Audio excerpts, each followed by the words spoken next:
Gauntlet is a BladeBound series, sponsored by Emberscreen. Try Emberscreen today. All right, so I had it right here. Where's my fear tracker? Where's all my notes? Why are my notes gone? All my notes from last session were here. AJ? I can't find anything. AJ? Yeah. What are you looking for? Everything.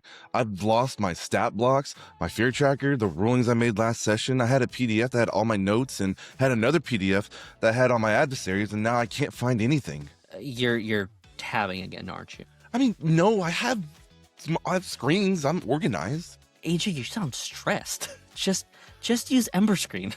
I have a screen. No, not that kind of screen. Emberscreen. It's that one focused digital GM screen built for Daggerheart. It has fear tracker, stat blocks, rulings all in one place and all in one tab. You just set it up before the session and just run the game.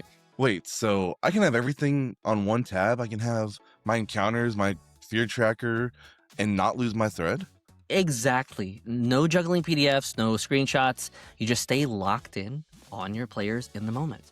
Wow, that sounds amazing. I mean, it is. Just check out Emberscreen. If you want to run Daggerheart without breaking immersion, this is it. It's so easy, literally Adam can do it. I just GM'd 4 campaigns. And if you want to try it out, use code BladeBound at checkout on Emberscreen. That gets you 20% off Emberscreen purchases. That's BladeBound. It's all caps, no spaces, 20% off. Check out Emberscreen. Hello, everyone. Welcome back to the Gauntlet. We're so glad for you all to join us. And for those who are joining for the first time, this is a series where we run a one-shot in every Daggerheart campaign. So it kind of gives you a chance to see every setting at the table. And first of all, real thank you for those who have been watching and supporting the series thus far. Your comments, your likes, your shares mean a lot to us. It's been really cool to see the community grow. In today's episode, we are going into Beast Feast, a frame that is full of everyday adventures that have turned to unlikely heroes, where the creatures you kill become the meals you eat. We'll be running the self-contained one-shot to explore tones and themes and mechanics of the frame, and as you can see, we're not doing this alone. We have some amazing guests joining us at the table. You may know some of them from our Summer's Duality series, but more of you probably know them from the audio podcast Dodoborne. So let's introduce themselves. Squawk. We got people here. Squawk. Oh yeah. Let me wait. I want to do it. Hold on. Squawk on 3, 3, 2, 1. Squawk. Is that what you do? Okay, cool. Squawk. Yeah, there we go. Sure. Am I supposed to squawk too? I don't know. Yeah, you We'll do can it at the end. squawk. We'll do it again at the end. Awesome. There Actually, we trademark go. that. That'll be $500. Thank you so much. God. Dream come true. Do you guys want to introduce yourselves? Let us know who you are. Sure. Hi, everybody. My name is Isaac Allen Burns. I am the GM of the Dodoborne podcast. Very excited to be here. Hi, I'm Rowan Collins. I am Pistachio on Dodoborne. And that's Joe down there. Hey, I'm Joe, and I play Cappy on Dodoborne, and then I Disney Channel the BladeBound logo. Yeah. Onto the Yes, screen. yes, add that in post. Yeah, we put that there. You I can do also that in now post. put Circle Joe down there. Yeah. I don't know where I was going to put Joe in post, but Yeah. Joe's Now- now now down Joe's there. down there. Now Joe's down there. Yeah. But yeah, thank you guys for showing up and joining us for this. So before we kind of jump into this adventure, you all built characters, right? Yes. Wait, I I supposed knew to- I there was hope something. so, I was so I make because sure to we're do about it to this jump time. into those characters. Let's just do this a la duality style. Everybody, take out your d12s and let's roll Ooh. duality. See who gets the highest. Whoever goes first, or whoever gets the highest goes Aw, first. Introduce yeah. their character. That's right, losers. I got an 11. Ooh, 10. 13. 10, 11, It's gonna 13, be a 15. I don't- 15. I also got a 13. Ooh, Adam. That puts you at the top. Was you with 13. hope or fear, though, Joe? Mine was with Hope. Does that mine was with count? Fear. No, well, I mean, it would if there was a tie, but right now it's a 15. So, Adam, who are you bringing to this? Sure, little I am adventure, to the playing- gauntlet? Pepero, or Pep for short. That's what he normally goes by. He is a ribbit rogue. A little bit about Pep. He came from a watery sea town and got in some trouble there, stealing some things, sticky fingers and all that, as ribbits do. So he ran away and then stumbled upon the wonderful area that we are together at as adventurers, and he's just kind of figuring it out as he goes. Right now, he works as a paper boy, essentially, just like a messenger, taking things from point A to point B to point C. All right. Joe, who did you bring along for this adventure? Yeah, so I brought Seymour. He is a Wanderborn Simia bard. He is a disgraced food critic who was really at the top of his game for a while and recommended a dish that he felt really confident about that ended up getting a couple hundred people really, really sick. So he's fallen from grace, so to speak. And that's a good joke if you know Daggerheart. No one wanted to acknowledge it, and I recognized the joke way too late. And then you explained it, and it's like, oh, okay. I didn't mean for it to be a joke, and then I couldn't let it go. And it's better now because I explained it. It's way better now that As it does. Okay, I'm sorry. Grace instead of valor. I don't remember. So he looks more like a vervet monkey.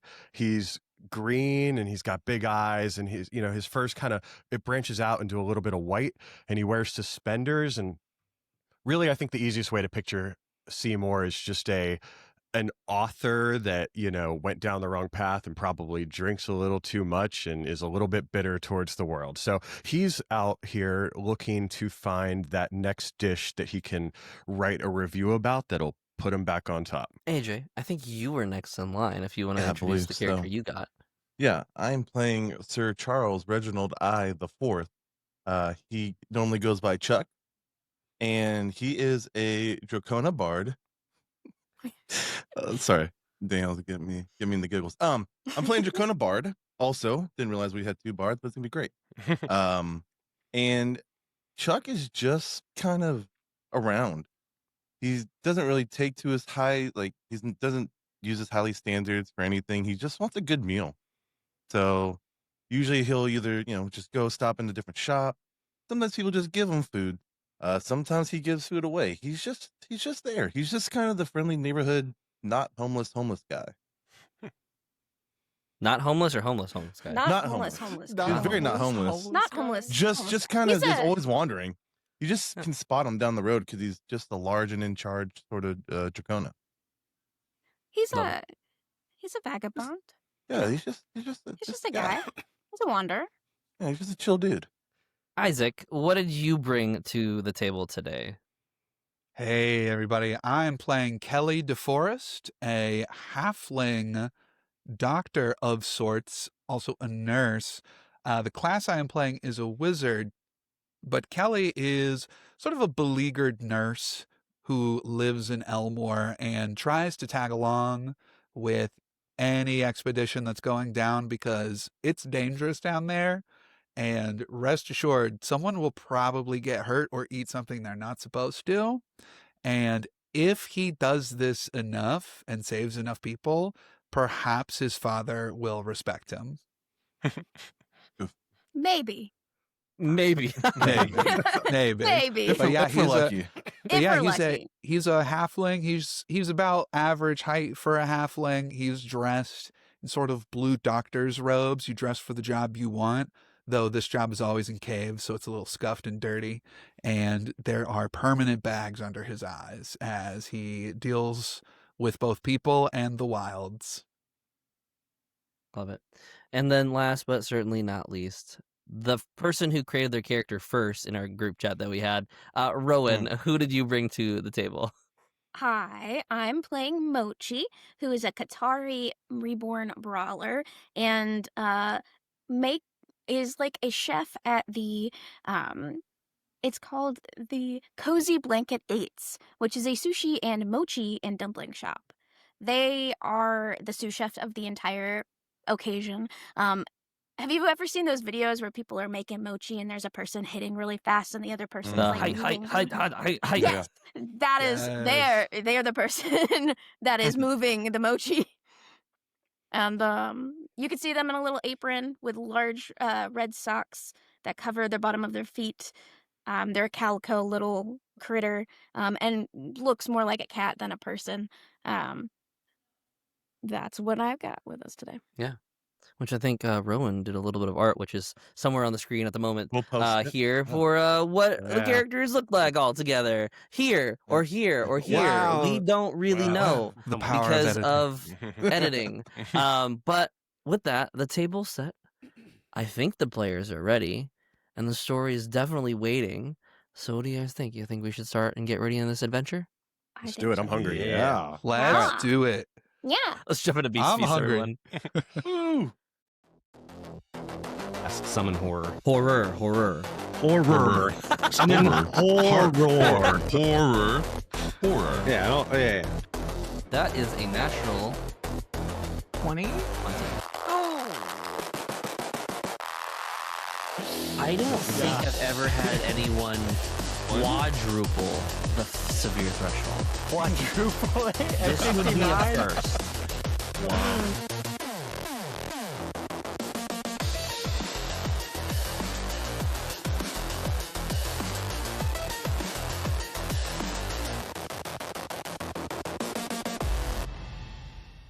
So you all have been traveling through these twisted caverns of the twilight, seeking a sign of how to mend the failing lure that you all set down here to essentially repair. Through the strange storms of spores and flickering lights that have essentially guided your steps. Deeper and deeper, you move further and further away from Elmore. The air here is warmer, though. And then there's a sudden, like, almost acrid ash, like, bite that you taste. And then there's, like, a slight, like, heavy scent of smoke. And just as you crest over the ridge, you see it. You glimpse the last location that you were essentially told to seek out. The Barba Cove, a seaside town, carved into the cliffs where the twilight meets the shore. But from above, you should be seeing a place of music, spice, markets, and roaring feasts. But instead, pillars of fire and smoke rise in the center of these streets. There looks to be some sort of like leak from the cavern walls as magma begins to kind of flow downwards. And you see even some rocks sparking as you notice that there's something in the center that continues to wail and thrash inside the village itself. And you hear the cries of these townsfolk. They're desperate, but the fire is crackling and roaring. Without hesitation, you all sprint, rushing towards the center of this town. As you do so, to your left and to your right, there's all sorts of various obstacles, as well as like places and individuals that you see may or may not be trapped. What I'm going to drop down here, right from the beginning, is a countdown. Countdown is going to be set to 7. You know you eventually need to make your way towards the center of the town, but there's a lot of stuff in the way. There's people to save. What I want to ask you all is, what does your character see at this moment? People and signs of danger that you must get through, or people you must save as you make your way towards the center to see what is the cause of this Barba Cove burning. I think definitely right away, Kelly is seeing a lot of people who need first aid. And I think that without hesitation, he's just going to go try and save as many people as he can. So the first people that he sees, he does a quick triage of who seems to need the most help. And without straying too far from the group, trying to keep cohesion, he'll still run over and see if he can help, who he can help, if he can help anybody. Kelly, you split off for a little bit, kind of walk over to what looks to be like a group of family and friends that are kind of just like pulling through. Some of them look to have like some sort of gashes and scars. As you walk up to them, can you describe to me what exactly you're doing? So I'm pulling out a small hashed together first aid kit. He expected burns. We're going to a place where burns were likely to happen. So as he goes up, he sees some individuals that have clear amounts of burns, and he is trying to sort of soothe that as best he can. Any wounds he's trying to close up. if there is anybody in like immediate danger, like if there's someone trapped under a building or is in some kind of dire straits. He's a doctor. He's not a weightlifter, so he's probably just going to point people towards helping them. But really, anybody he can get to in the immediate time who needs immediate help is who he's going to go for. I'd say go ahead and make a knowledge or a spellcast roll here. I think that would make the most sense as you begin kind of tending to wounds with this kind of already doctorate level understanding. Absolutely. And by the way, everybody, Kelly is a halfling, which means that everybody starts with an additional Everyone's hope. all right. Nice. Yes. Heck yeah. But yes, I'm going to make a knowledge roll. Also, I'm going to go ahead and use my experience first aid. Okay. And I'm going to use the ability that I have, Adept on the School of Knowledge, where when I utilize an experience, I can mark a stress instead of spending a hope, which seems appropriate because this is a very stressful moment. Mm-hmm. And when I do so, I may double the experience modifier. So as it stands right now, I get to add a total of 9 to this roll. Darn it, I freaking love wizards so much. I love wizards too. Let's hope I do good. Okay, that is a 13 with... Oh, sorry, no. I rolled a 13, so there's a total of 22 with fear. 22 with fear. As you kind of start grabbing a hold of everything, or kind of beginning to tend to the wounds and kind of closing things up, taking your tourniquet, kind of making sure that no one continues to bleed from this. The moment at this, you hear one of the individuals. Can you describe to me what this individual kind of looks like as they kind of grab a hold of your shoulder and like are pulling down at you? I think this is probably a dwarven man where half his beard has been burnt up, and you can tell that skin has not seen the sunlight in a while, and he has just piercing icy blue eyes. Yeah, the grip of this dwarven man kind of grabs hold of like just kind of screams out. I'm gonna have you mark a stress as it doesn't quite pierce, but it does cause a strangulation on you. As the dwarven man kind of looks up, like, Where's Molly? And as she says, "Where's Molly?" I'm gonna throw the spotlight to the 5 of you as you hear this kind of loud, shrilling cry. Sounds a little younger than it sounds a little younger. Maybe a child, maybe a younger adult of some kind. But you hear this. What do you do as you hear this kind of shrilling cry off in the distance? I think Mochi is already starting to like run almost ninja style like through the streets, and then hearing a shriek will go, Chuck, can you boost me? And then they're going to jump over to Chuck. I assume they do this a lot. And I'm going to use an ability called Boost, where I mark a stress to boost off a willing ally within close range to boost myself into the air and see if I can figure out where it is. And then once I do that, if it's like in a roof or something, try and like beat it open so I can get to that person. Love it. Okay, go ahead and make the roll for boost. Also with that, Kelly, that was a success though, so it does bring the countdown down to 6 currently. Boost itself does not have unless there is a something I'm attacking. So I'm assuming there's a window or something, which I would have then had a 17 with hope. 17 with hope is certainly going to succeed. Definitely go ahead and add that hope. With that, you manage to jump off, getting on top of a roof, and you see this kind of like open window that kind of would be where light kind of pierces through into the house. You see what looks to be a young child that is currently just lost and kind of taking on a good amount of spell. You spot this on that success, bringing it down to a 5. You kind of scream out to your allies, kind of showing where it's at. I want to know who else comes to the aid as you see the building at this point is not necessarily stable as you see portions of it begin to kind of close and collapse as smoke kind of lifts up into the air as one side drops. Okay. Is there visible fire around this building, or this whole place is on fire? Okay. It's called the Barber Cove Blaze for a reason. Gotcha. That's right. So then Chuck is going to pop one of Mochi's frozen mochis, and going to kind of try to find a base of the fire, and I'm going to use my elemental breath, which is ice at the moment, Okay, He I was tried going to to say, put out- you're going to use more Yeah. fire? More Put out fire. Yeah. Hail it with fire. His breath changes what he eats, Fight so that's why fire you eat with something fire. cold, it becomes ice. Okay, okay, So, okay. so I'm gonna try to do that to try to just extinguish the fire, get some of the smoke out, and all that. Okay, I like it. Go ahead and make the roll for elemental breath. Okay, that's pretty good. That is 17 with hope. 17 with hope.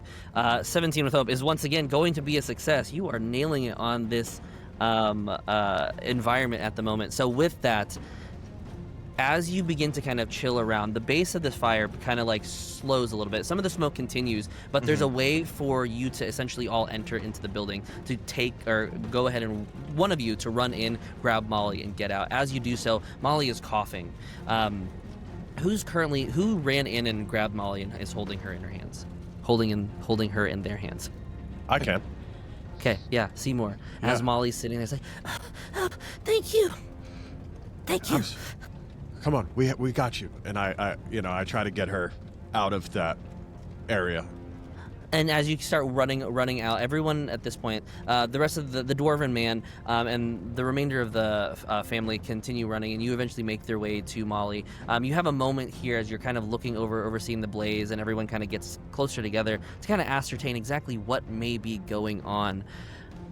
What do you do? What do you say? You have about 7 people grouped up here in this moment. I want to know what happened. So I look around. I'm like, what? How did this get to this?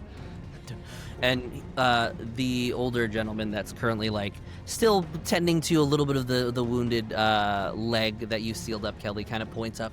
Over there. It cracked.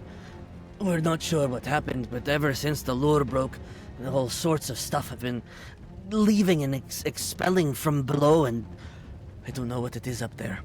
And just points. The base began to overflow. Some of them in the center of the city at the moment. And at this point, I'm going to spend 1 fear to activate the Watchtower Falls. On this, I'm going to add a second countdown on top of the countdown of 4.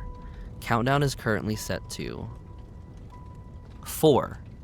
So, in the same vein of getting to the center, it's also going to drop on the count of 4. I want to know, as this clock tower, or this watchtower, begins to fall in the center of town, I want to know from you all what this reminds you of. Where have you seen this image before? Has anyone seen it in a vision? Has anyone seen it back in Elmore? What does this remind you of? The clock tower? What does the watchtower falling remind you of? What memories does this bring? Immediately, I think it's just Chuck is just sitting at Mochi's shop, just stacking them on top of each other, trying to see how high we can go until it just leans and falls, and then Chuck's eyes get big. He's like, "That's about to fall. We gotta stop it, guys." Damn it, Chuck, I'm a doctor, not an architect. How are we going to stop it? That's so perfect. In this moment, I want, as you are all kind of looking at each other, trying to figure out how to keep this place, this kind of like large center of the city that essentially is the hub, begin to fall. What changes your approach towards the center of the city? Pep wants to just go to the center of the city and try to Sure. see if we can get anybody out prior to this thing falling. If it's actively like leaning and it looks like it's going to go soon. Okay. Try Go to ahead get- and make me an agility check for me. I think that makes the most sense here. Could be better. 13 with hope. 13 with hope. That is going to be a fail. With that, the clock tower is going to continue to drop, but as you're approaching into the center, you kind of get caught up. Can I have you now make an agility reaction roll, as there's going to be some of these buildings that kind of like blaze up in smoke, that are going to or blaze up in smoke and fire, and are going to start to singe towards you. Agility reaction. Agility That is reaction. a 14. A 14. With a 14, that is still a fail. As the blaze kind of takes you, and you're going to take 8 points of magic damage here. Okay. The clock tower still falls. You don't make any further progress towards the center. Clock tower is at 3, while approaching is still at 4. Is the clock tower within far range of Seymour? The clock tower is just within far range of you all. Okay, I would like to try, if I'm allowed, to use time lock, which I target an object within far range. The object stops in time and space exactly where it is until your next rest. Whoa. Okay. Go ahead and make the spellcast roll for this. All right. I'll spend a hope to assist. Okay. How do you assist? Just pat him on the back. You got this, buddy. Thank you, Chuck. I know I have. I believe in you. Yeah, and yes, it's always the optimist. I liked your reports. Yes, that's very, very good. I'm trying to do something here. Oh, okay. I'll allow it because you're a bard helping another bard. Band of bards. Band of bards. Band of bards. Okay, so that is a crit. Yeah. Was meant to be. Seymour, can you describe to me what this looks like as you see this mid-collapse, and it's like leaning to the point where it is going to drop on the ground. What does your magic look like as it takes effect? Yeah, so part of Seymour's whole bit is that all of his magic comes from previous reviews he's written. So he has this little leather thing that he has to undo, and he pulls one out, and Chuck's talking to him the whole time, and he's like, yeah. He reads it, and as he's reading his the review about how a certain dish in a certain place was so exquisite that time itself froze, it pushes out of the parchment at the same time that Chuck pats Seymour's back, and it goes and freezes that clock tower. Okay. Clock tower is stuck at 3. I will say that the countdown will not continue unless I spend a fear to break your time lock and end that effect. With that, there's a moment where the space between you, this kind of like long road to get to the center, is still full of this like blaze and fire. How do you all kind of navigate getting around this obstacle? Mochi's going to climb to the top of the buildings and then throw a softer rope down so that the rest of the team can grab and walk up walk up the buildings and then continue to traverse above everything. Okay. I think with that, I feel like agility makes the most sense here for a role like this. Agility or strength. I feel like this is an athletic type or an acrobatic type move. Absolutely. This will be a 15 with hope. 15 with hope. That just succeeds, as that is the DC of the environment. Climbing over the space, making a way for your allies to kind of climb over, avoiding the obstacle in the center of this bridge. As we hit 3 on the countdown, you all see the center space area. And you see creatures that begin to terrorize and are basically running into cart stalls, into buildings, and they are all set ablaze. Mochi, as you're the first one up top and you're looking, can you describe to me what one of these creatures looks like as it's on fire? Like, what are the features that it has? They are spotted yellow and green and red. Scaly, slithery, amphibious-looking sharks with little gecko legs, like hammerhead sharks with gecko legs that are currently on fire from everything around them. Okay.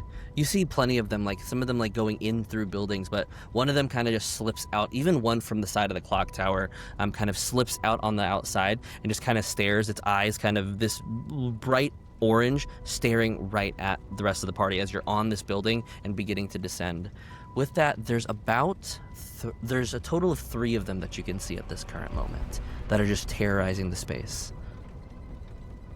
If it's all right with you, I'd like to take some sushi, Mochi says to the group, not exactly asking a permission to go ahead and jump down and start filleting some fish. Okay. Go for it. Which I would like to use my experience filleting fish to help with this attack roll. That is... You're going to get some fear, but that is going to be... I know, you're welcome. 22 with fear.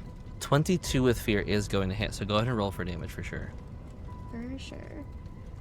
Okay. Heffin.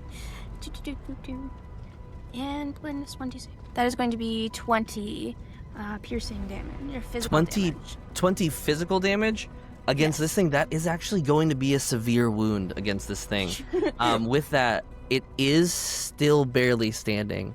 However, when you end and make an attack roll against one of these creatures, you are going to mark a stress from Ignite. As a portion of this just kind of like singes and like it kind of like rears back. You punch it with your fist and it just kind of and it like scatters its fire back at you. And you did roll with fear, so it is going to be my turn.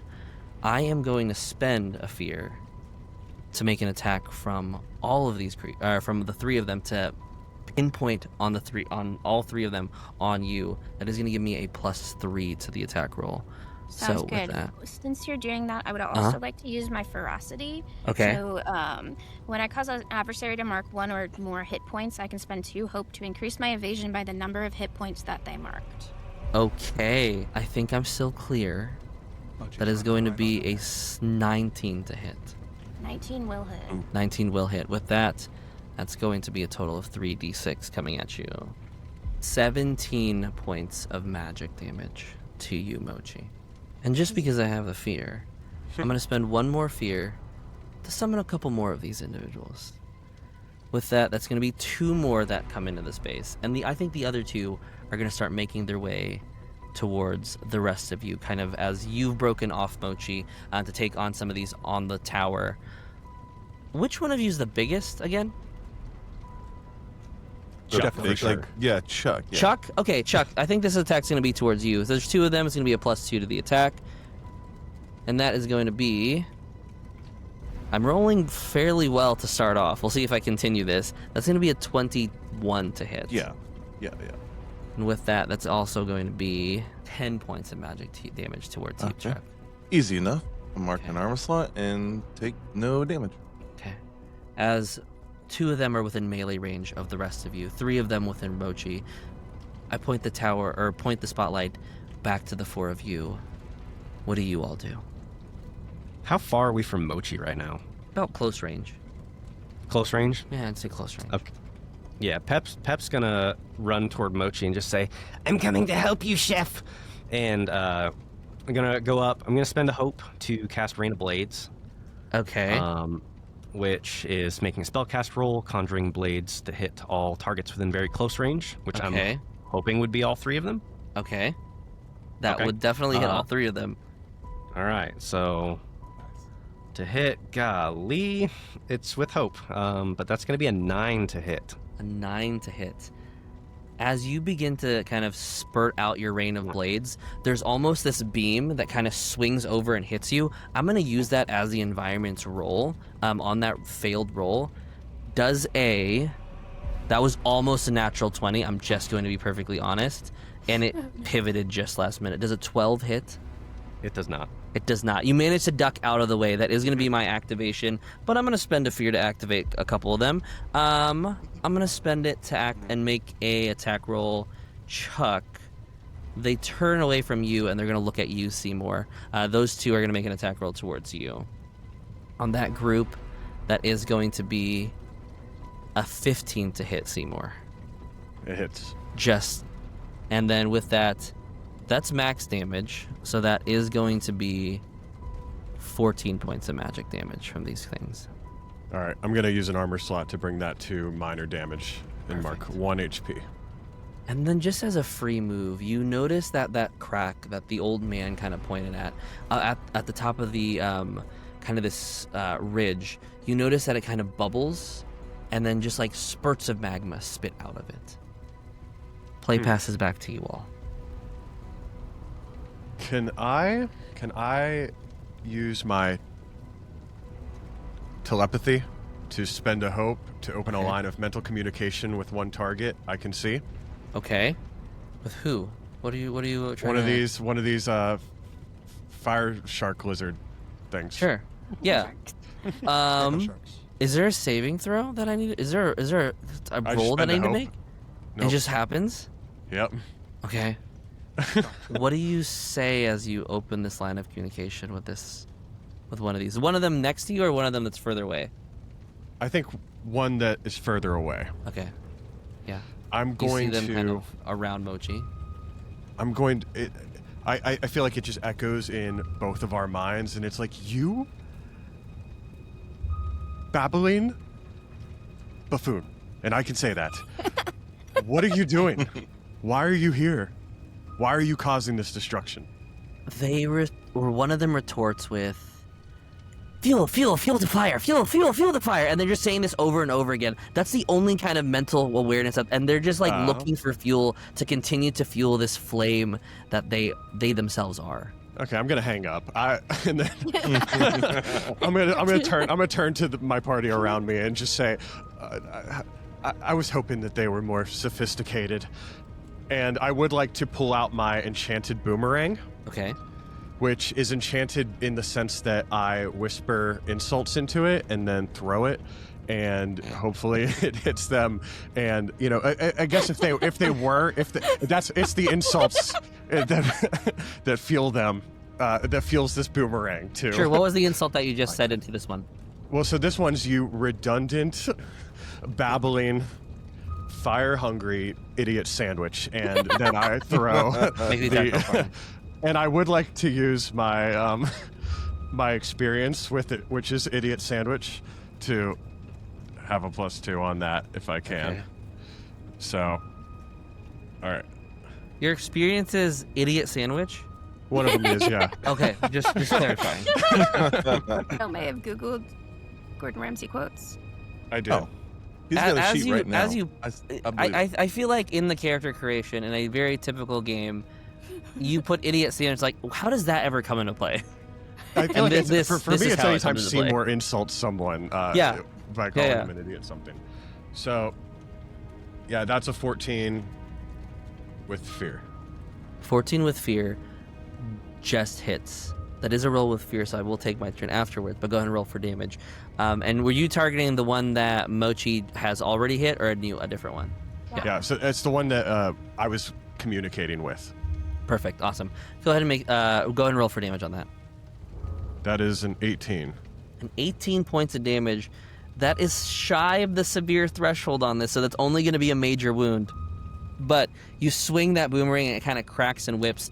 As you do so, they are going to turn, but with that, I am going to spend a fear as you throw it and send the insults in your boomerang.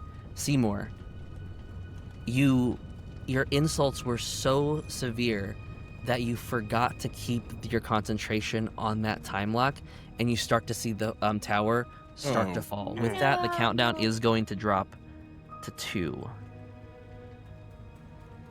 It will continue to drop every time an action is made. Is this tower going to fall on people or on us? With or is it more in the symbolic? current space, it's going to fall on Pep and Mochi. Okay, I would like to try something. Okay. On the clock tower. Okay. So I swear, if you say you have a time lock too. I don't. That would be really funny. But no, Kelly pulls out what looks like a bit of gauze that's magically enchanted with the slime of a gigantic nematode, and he is going to spin it around and throw it at the tower, and essentially cast Mystic Tether. Okay. Where I can make a spellcast roll against a target within far range. On a success, they're temporarily restrained and must mark its stress. Okay. I'm essentially going to try and lasso it, hoping that it has not fallen forward enough that the center of gravity would be such that it would be difficult to keep back with just a little bit of force. So that's what I'm going to try and do. I'm going to try and make a spellcast roll. Can I try and make a spellcast roll? Yeah. As we see this giant gauze band-aid. That's right. With nematode slide. With nematode slide. It's just like Neosporin. Yeah. Nemosporin? Nemosporin. That is an 11 with hope. Oh. It would have been a great idea. Spellcast roll. So, it's a spellcast roll. Spellcast Okay. roll. 14 with hope. 14 with hope. 14. is just I have a quick question. Would we say that holding back this tower could remind him of him being held back by his father's expectations, that I could use the experience father never said I love you to like pull something within a well of like holding it back and really pulling and saying, I'll show you, Dad. As we peer into the mind of Kelly, can you share your inner dialogue that you're having as you're casting the spell? I think, it goes, damn it, I'm a doctor, not a tower smith. And I throw it thinking I have to keep Pep and Mochi alive somehow. I'm a doctor, damn it. And then I see a vision where Kelly is standing in like a waiting room, and his father, who's off screen and like faceless, like we don't see the father. Only our imagination can paint the picture of how this father, who's pointing at him and say, you'll never be a doctor. You don't have the strength to push through the tower of doubt that plagues you. And so I look over and I see this huge tower that's like a watchtower. It's like a clock, and the clock is reminding him also of the time he has left on this world to become a doctor. And he's like, I have to fight. I'll show you, Dad. And then he uses his magic, and like a bit of childhood neglect comes forth and strengthens his arms as he pulls back. He's like, not today. I'll save them like a real doctor. And that's my pitch for why I should be allowed to use Father Never Said I Love You as an experience. Go ahead and mark the hope. What does that bring it up to? It's now a 16. Oh my. If that doesn't pass, I'm still going to use the hope. With a 16, 16. the shame and regret sets in as the gauze band-aid filled with Nemosporin begins to kind of wrap around, and it solidifies around the clock tower, and it's like just hovering above Mochi and Pep at this time. With that, the tower is back to frozen, or back to a state where it's no longer going to tick down. It's at 2 currently because of that success. As this is the case, was that with hope or fear? That was with hope. Kelly? That was hope. Okay. With that, Mochi, Pep, I think with it, you're seeing like the little bits of like ash drip on you. What do you do here? All right, Pep. It's time to put all your training into work. You ready for this one? Ready when you are. All right. And I would like to initiate a tag team. Okay. Do you have the hope for it? I do have the hope for it. Okay. I was What rolling does with this hope so tag well. team look like? This is thoroughly practiced. Keep Isaac your is arms so out the into whole this. time, Isaac Isaac. is still holding on to Your forearm strength is going to be. hold tight. Or your tries are going to be. so tight. Yeah. I'm holding tight. Oh, I'm just holding this rope. I'm just holding this rope, just like a Captain America. Like woo. This is why we're an audio only podcast. Ultimately, yes.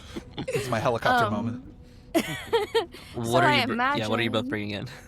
that Mochi has a pair of like sharp sushi knives that they toss at Pep, and Pep who can like turn around and like fling them back at the same time that they're running at each other. So we fling one up and then run into each other, run up, and then split off is what I'm thinking. Running ninja up. I like that. Yeah. Okay. And then split off. And then we can at the same time. Mechanically, though, what are you both bringing to the table, though? Oh, mechanically. Well, boost. We're Cool, doing perfect. boost. Boost. And then Pep. Yeah, and I'll spend a hope for Rain of Blades. Okay. Yeah. Again, except As you this time it's boost gonna off work. and kind of and the blades kind of split off on this lift. Go ahead and roll to hit to see if you guys get these Okay. things. Since I have tactician, Uh-huh. when I make a tag team roll, I can roll a d20 as my hope die. That is how that works. Whoa. I got a 15 with hope. Okay. I Fish for the crit. There we go. I have a 30 with hope. I assume we take the 30 with hope. That is certainly going to hit. Both of you roll for damage on this as you boost around, the blades spurling underneath in this space. It's going to be 11 for Pep. Okay. Magic or physical? That's against magic against everybody within very close. Okay. Got a 30 for Mochi. Okay. For a total of 41? 41 points of damage. That is going to double the severe threshold, which is going to deal 4 damage.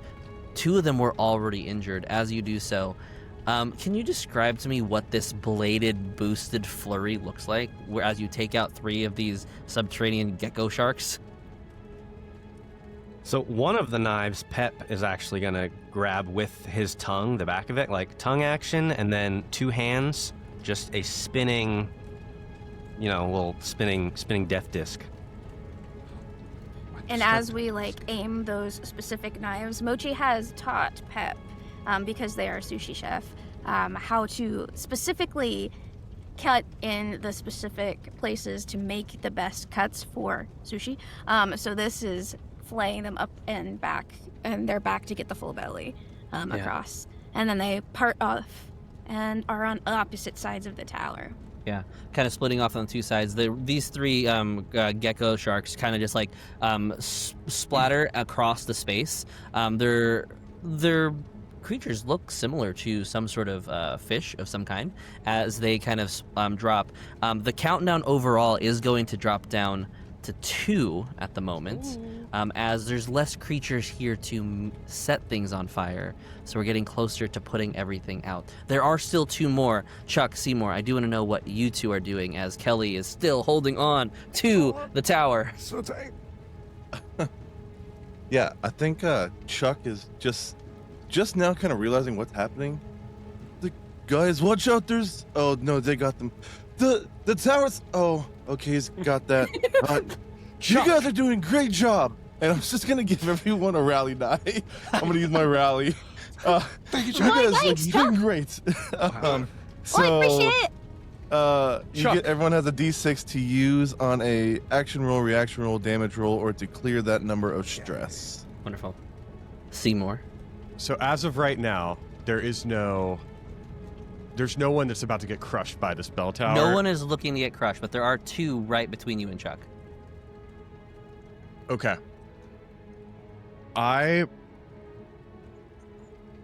problem is that my main spell is fire, so I don't think that's gonna help. Don't kill him. That feels counterproductive. That's why, I really think Seymour in this point would just look at Chuck and be like, Chuck, can't you breathe ice again? I'll hear Seymour say something, and he'll just go, what? And he'll do a turn, but with that, it's just gonna hit him with his gut, and I'm gonna use power push. Power hit him with push his gut gut? attack. Okay, great. I'm gonna hit him with I just my wanted to yeah, make sure I with, understood. Yeah, go ahead and make the attack roll with power push.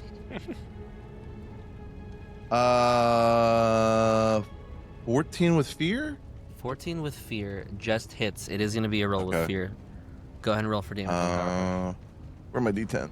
What's the D10 even look like? That's going to be 16 damage, and they are pushed into far range. Which is a major wound to the gecko sharks. They're pushed within far range. One scales around. One currently centered on around you in the space.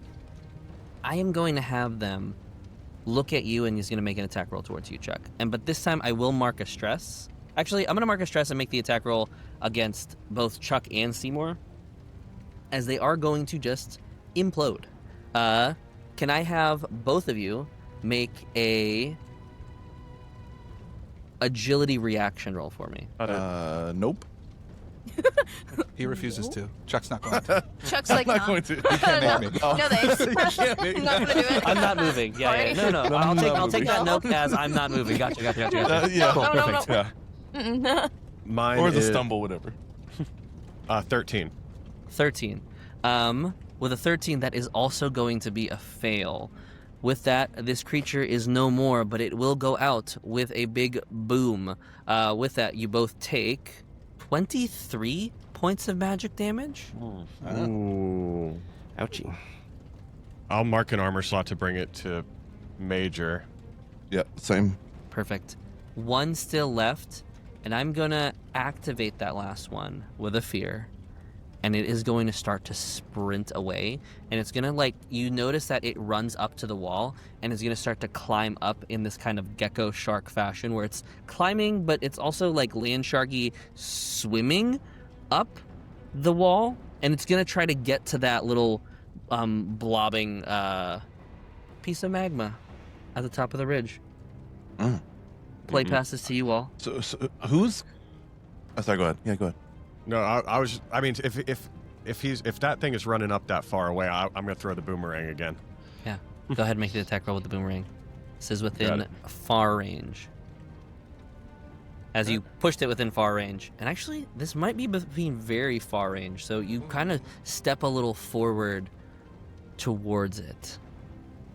It's a 10 with hope. A 10 with hope does not quite hit. With that, though, I will say that I will spend a fear on my activation as the weight of the tower begins to kind of clunk. A portion of where it's kind of you're now squeezing it too tight, Kelly, and it's now kind of pinching, and you now have two portions that are starting to split. I'm going to say the clock tower is down to 1 as it is on its last verge of collapsing. Oh, it's the plane from Lost. It's splitting in half. What can I do about it? That will be my play as the gecko shark is going to continue just sailing up and makes it just within close range of the blob on the ridge. I let go of the rope. This is falling apart anyways. Pep just yells out to Mochi, "Run, Mochi! Get out!" Yeah. I'll have Mochi. Can you make me an agility roll? To actively run out from the crumbling tower. That wasn't a good one. That is a... It is with hope, so that's positive. It is a 7 with hope. 7 with hope. Does not quite. As you kind of run out of the way, the tower kind of splinters, and you kind of have like this ricochet, almost like an explosion of just shrapnel that kind of just goes and scatters in the space. Pep, I'm also going to have you make the roll, because you're both on 2 different sides. Can you both make agility reaction rolls for me now? So Pep was planning on, as the tower falls, it would create a shadow to just fall into that shadow and use Shadow Stepper. Was my intention. I'll allow it. Go ahead and mark a stress. Yet. Yeah, I'll allow it. Go ahead and make mark a stress for me as you do so when you Shadow Step through. Mark stress. And I would just like to go toward, closer toward that gecko or shark lizard thing going up the wall. Sure. That direction, anyway. A little high up in the wall. I don't think you're gonna quite make it in there, but Moshi, yeah, just on the ground. On the ground. Moshi, what did you get for your reaction? That is a 25. 25. With that, it is only gonna be half damage. Ooh, that's 3 ones. 6 halved is 3. You take 3 points of physical damage. Wow. Okay. I'll take it. Okay. Sure. As the tower drops and essentially the tallest structure here drops, you start to hear the crackles of fire as this kind of gecko shark makes it to the bulb in the magma and kind of and goes into it. It's a crack that probably can fit about the size of you, but it is currently bleeding some bits of magma as you hear the sounds of one individual that's kind of like running in the distance and goes like, what's is anyone there? What's going on? What happened to the tower? As you kind of just hear this individual just kind of running off from the side. Hi. Over here. Hey, are you alright? I mean, no. I came back to the city and it's ablaze and the tower's gone. What happened? As you look at... Go ahead. Oh, it does seem a little charbroiled, I will say. Not quite edible anymore. It was here like that when we got here, though. If that makes you feel any better. As you're talking to this individual, Rowan jumping in,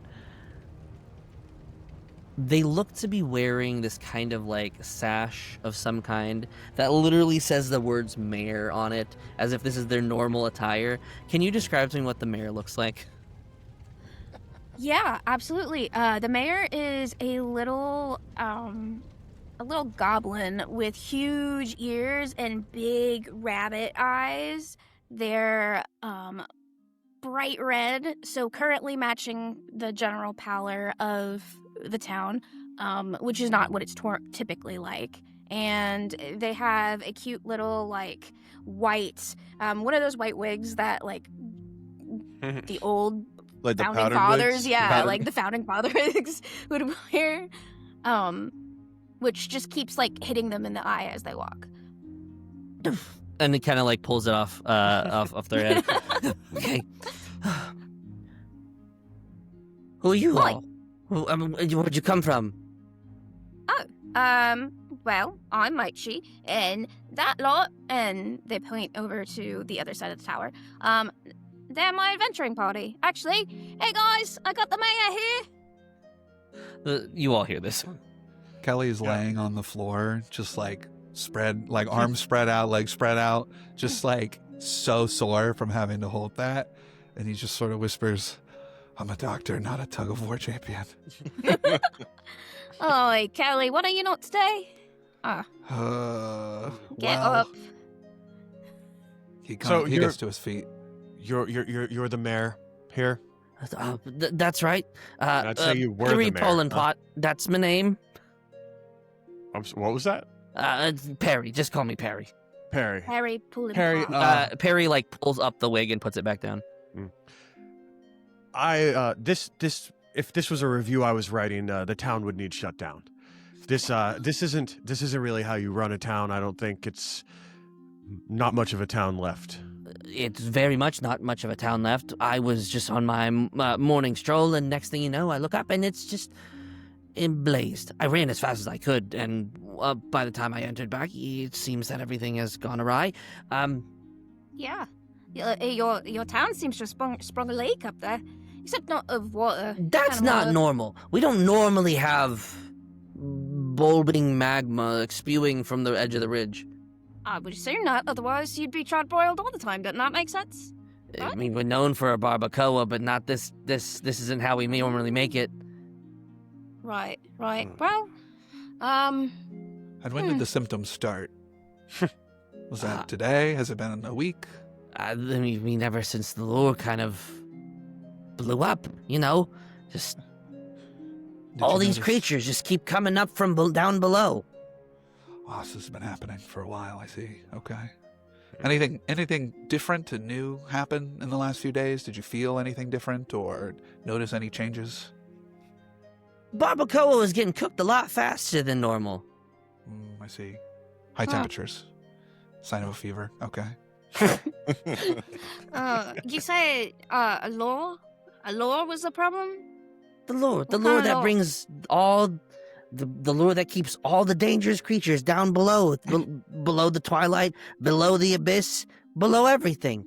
But ever since the lure broke, we've just all kind of just been seeing creatures come out. This is the first time something's ever come out of the wall. So, have you had someone look at the lure or something? Anything like that? Oh yeah, we just casually have people jumping four stories down below us. Oh, Right. well, then that's good. You could have. No. That's I was being sarcastic. Oh. Perry, Okay. Chuck doesn't get sarcasm. Yeah. I got that after the agreeing when I said something. Okay. Those falls Anyways, aren't healthy for you. I was just trying to be nice. you all seem to have helped. I assumed with everything. You capable with your frying pans and boomerangs and stuff. Paring knives, yeah. Well, Yeah, are you interested in a job to finish what's up there?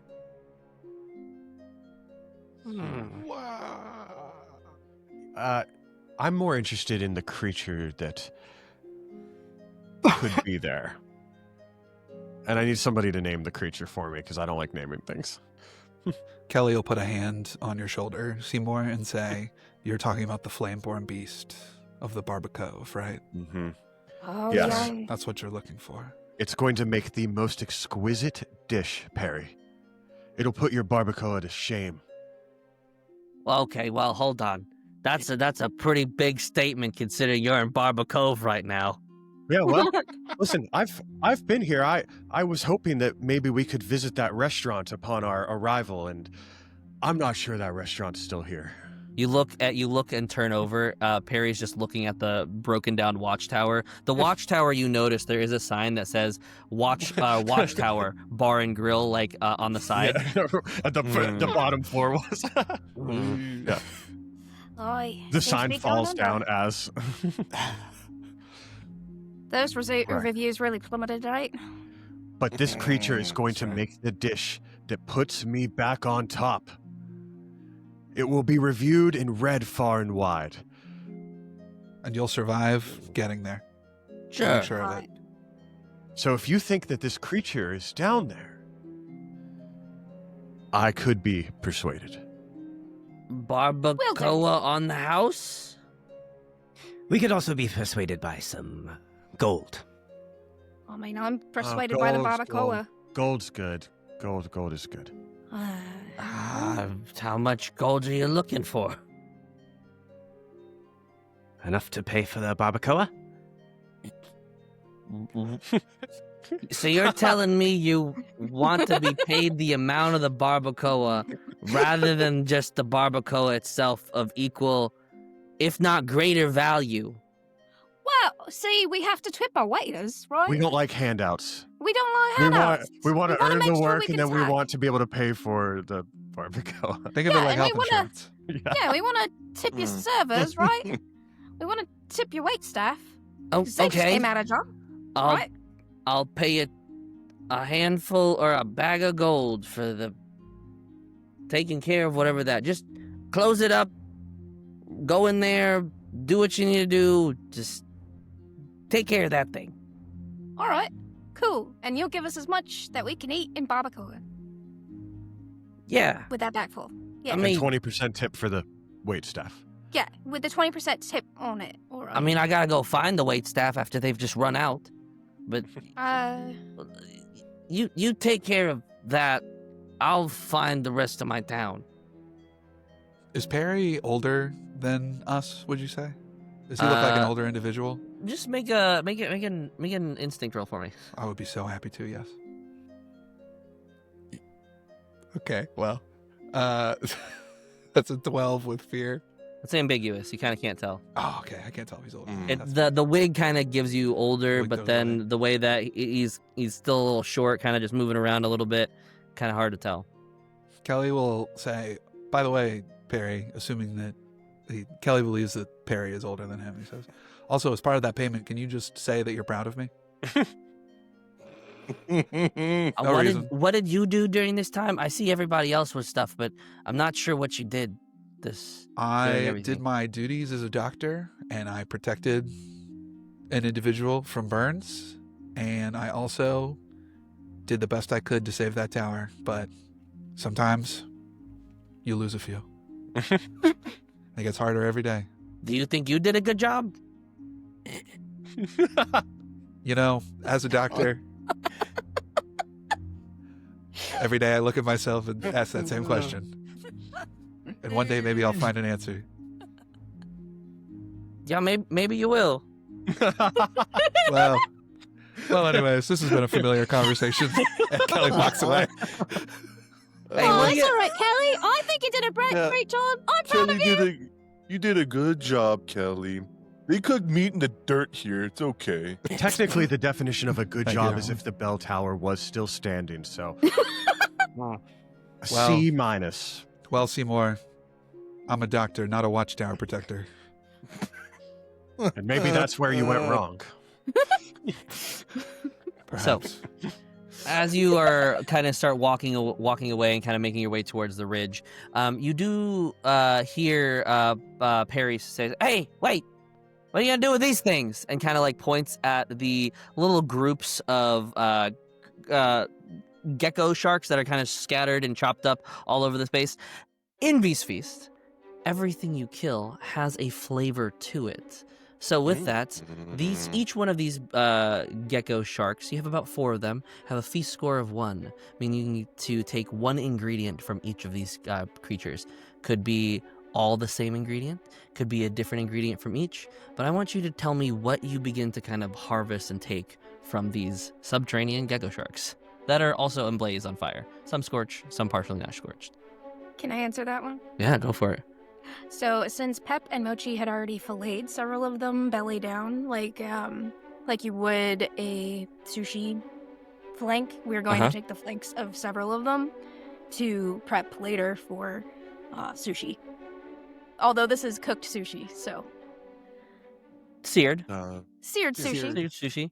seared gecko shark sushi. Yeah. But yeah. like Yeah. As you kind of like nibble a little bit of the pieces off, can you describe to me what it tastes like? Yes. If you've ever had one of those cherry peppers that they sometimes put in like crudo or something, and then mix that with a habanero and then an umami soy flavor, that's what this tastes like. That sounds Okay. really good. It does sound good. I like that. Yeah, I'm hungry. Thanks, Okay. guys. With that, then, I think the flavor profile of this, and feel free to add this into your character sheet. Name it Gecko Shark Flanks.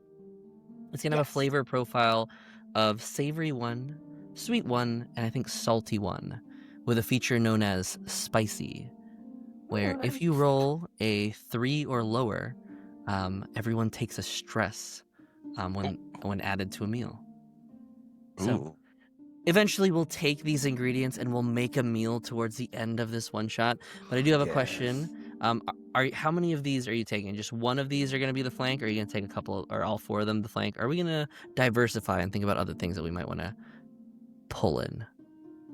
I was just thinking about the ones that we, Pep and Mochi, Sure. specifically killed. Okay. So if you guys want to kill something out, Yeah. or take something else, we Mm. can. I'd say then that's probably 3 of them. So you have 3 flanks of that sweet, savory, salty, and spicy profile. And then there's still one more from what you took out, Chuck. Oh, wait, hold on. Who took out that last one? No, it was Chuck. Was Chuck? Was Chuck? Was Not it Chuck. me? I don't know. Chuck definitely No. skadooshed one of them. The one I booped away left. You booped one and ran. Yeah, I don't know where the other guy. Oh, the other went, one by the way. exploded. The other That's one, right. Oh, yeah, I'm that's right. not Exploded. sure we got much. from Yeah, that. not a whole lot, but there's something small out of it. Between Seymour and Chuck, you managed to grab something small. Can you describe to me what that is from the rest of whatever this was? I found a tooth, Seymour. You found a tooth? Yeah, the shark tooth. As I hear they can be lucky, Chuck. You should keep it. Wanna attach it to my wooden spoon. Okay. You attach the shark tooth to your wooden spoon. As you do so, I feel like Seymour's just constantly just like exasperated by Chuck. Chuck enjoys life too much for Seymour. Kelly looks at the ground and notices within the ashes of one of the exploded ones that there's a little bit left of the liver, which, as we know, is what keeps the inside of the gecko shark cool from the exterior fire. And Okay. Kelly will point at it to Seymour and Chuck and say, I hear that has many medicinal qualities, but also has a very strong sour taste. yeah, I'll say easily with just what's left of it of this creature's liver, I'll say that that's a gecko shark's liver with a savory one and a sour one would make the most sense. And Chuck, just to entertain you with the shark, Thank you.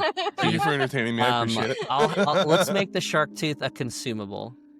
Okay. And once you consume it, you clear 1 stress.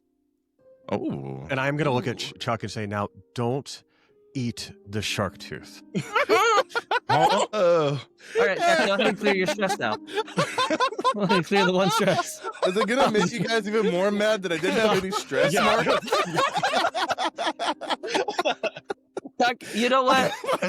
Because of how you ate it, can you just make me a strength reaction roll for me?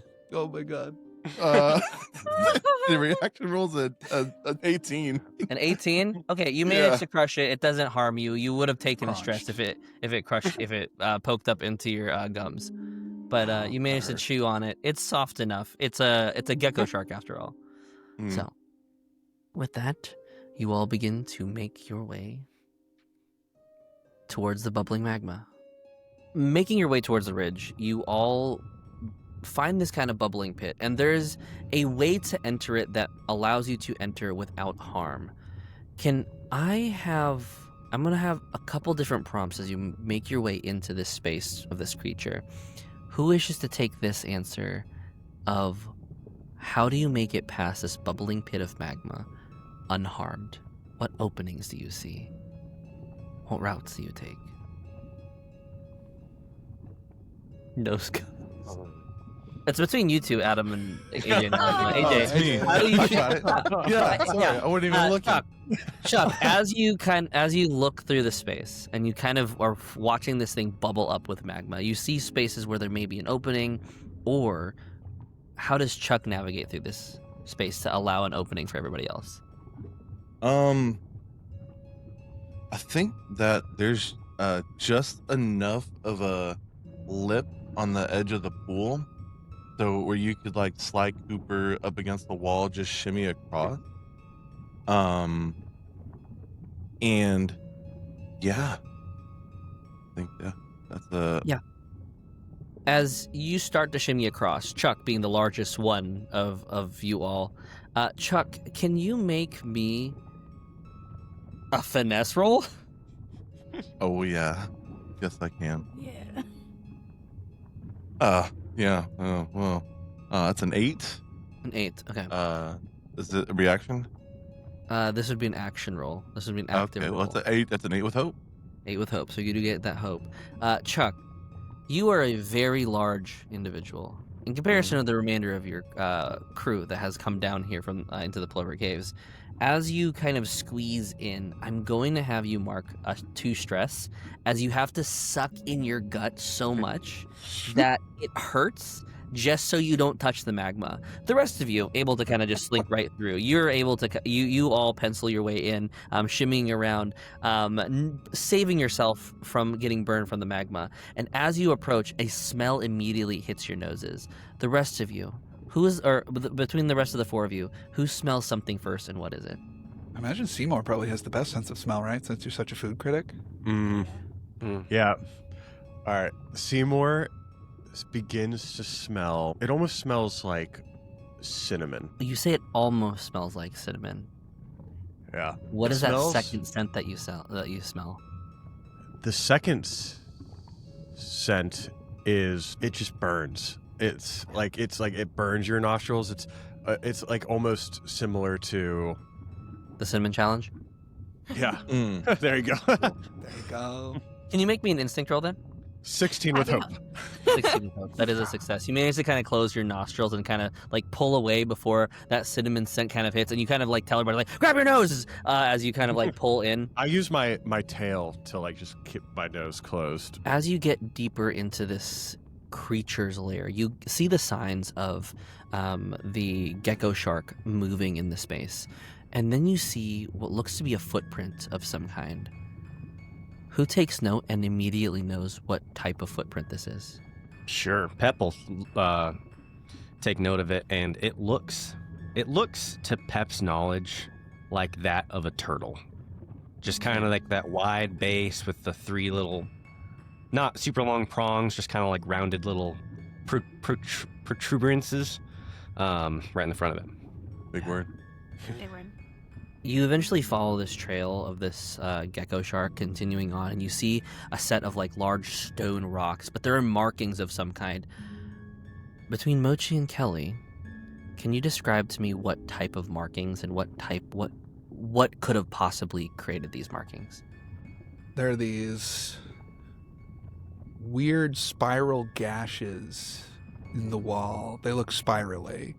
And as we all know, there are creatures down here that look like tortoises, but they have these vicious fiery whiskers that move and undulate with the magnetic fields that occur this deep underground, and they're like whips and they can slash even through stone. So we know one's been through here, because you can see that it's making these strange spiralations across the granite. Slowing your step, you open into this kind of chamber where it is full-blown magma that kind of pool from the left to the right.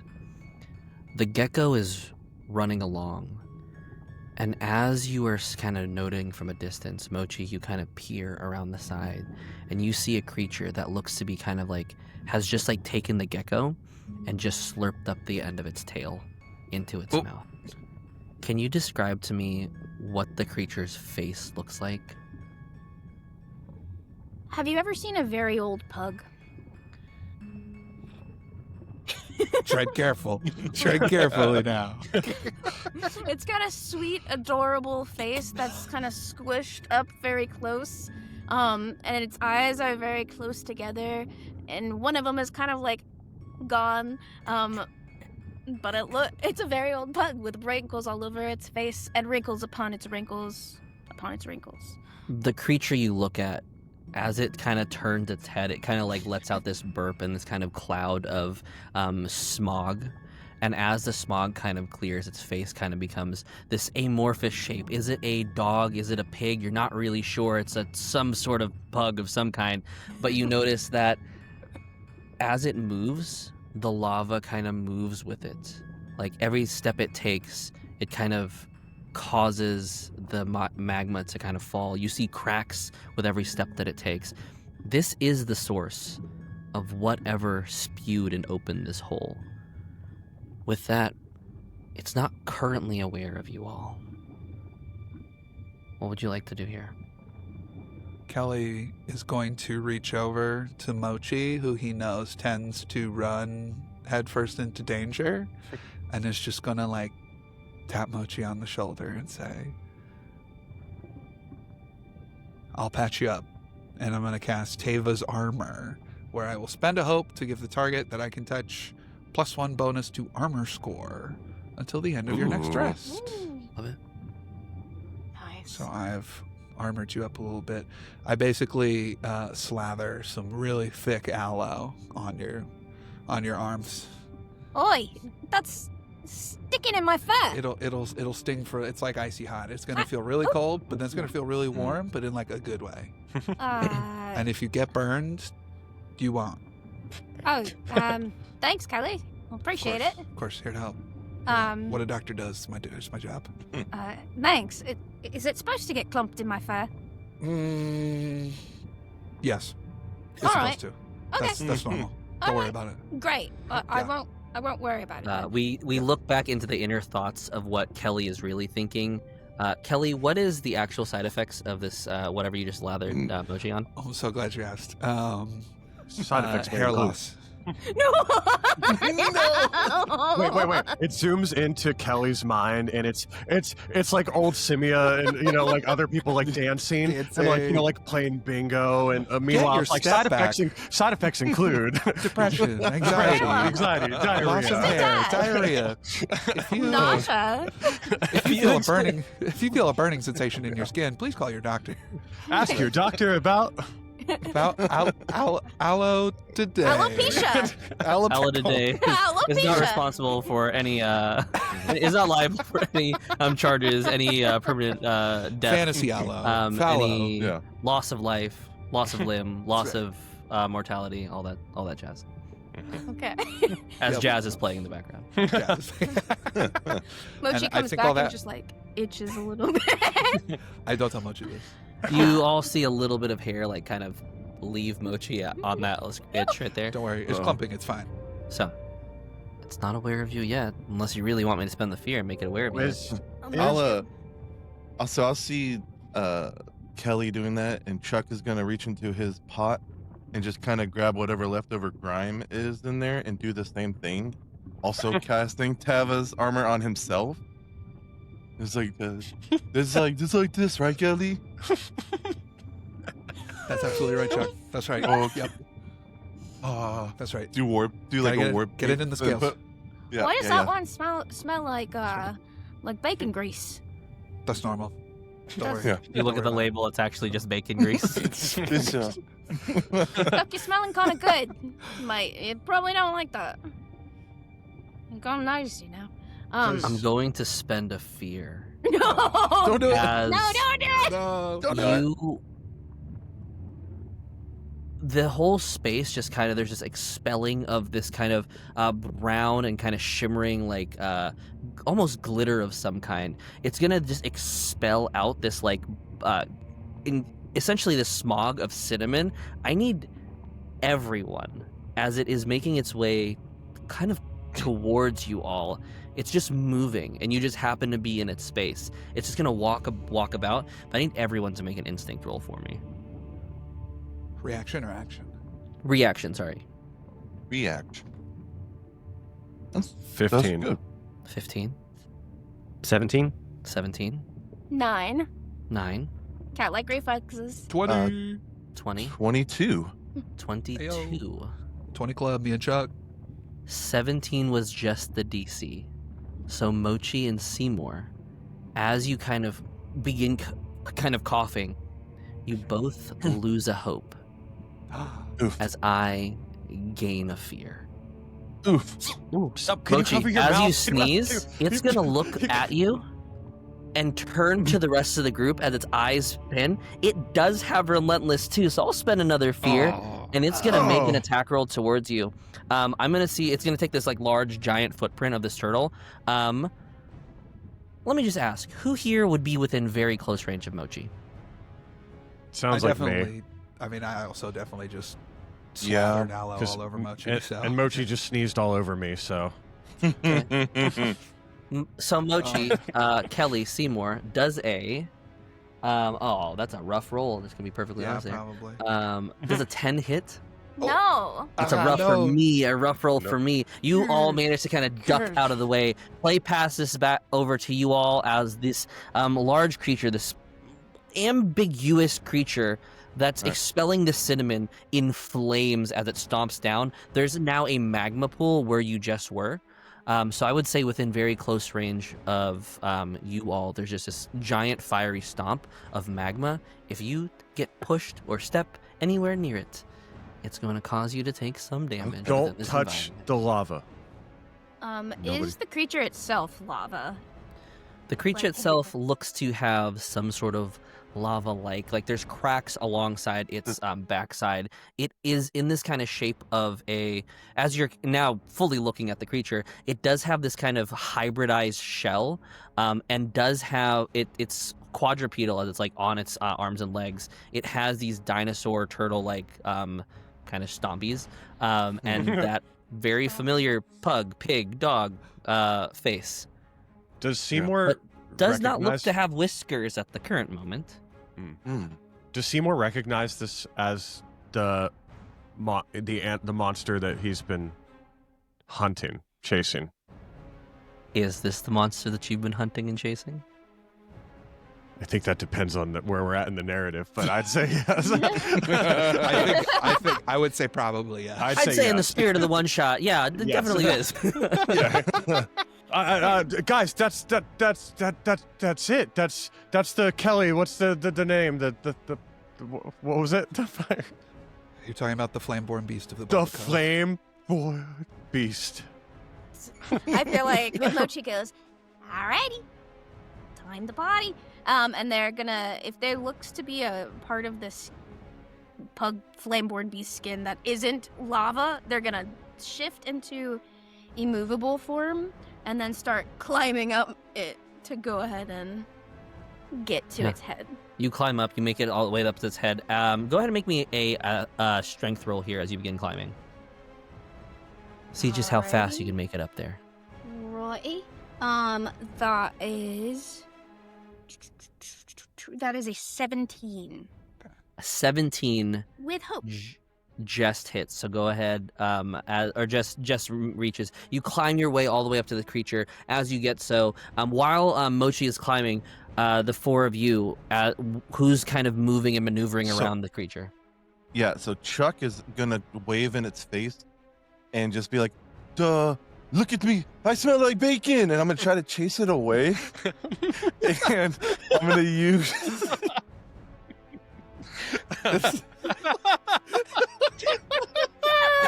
Chekhov's bacon grease. Chekhov's bacon grease. It's all fun and games. But we got you. Put it beforehand. I'm sorry, I tried to get it out. I'm sorry. Love bacon. I'm gonna spend 3 hope for my Bard class feature. Make a scene. Spend 3 hope to temporarily distract the target within close range, giving them a -2 to their difficulty. Ooh, okay. Ooh, nice. It turns over to you and it's going to like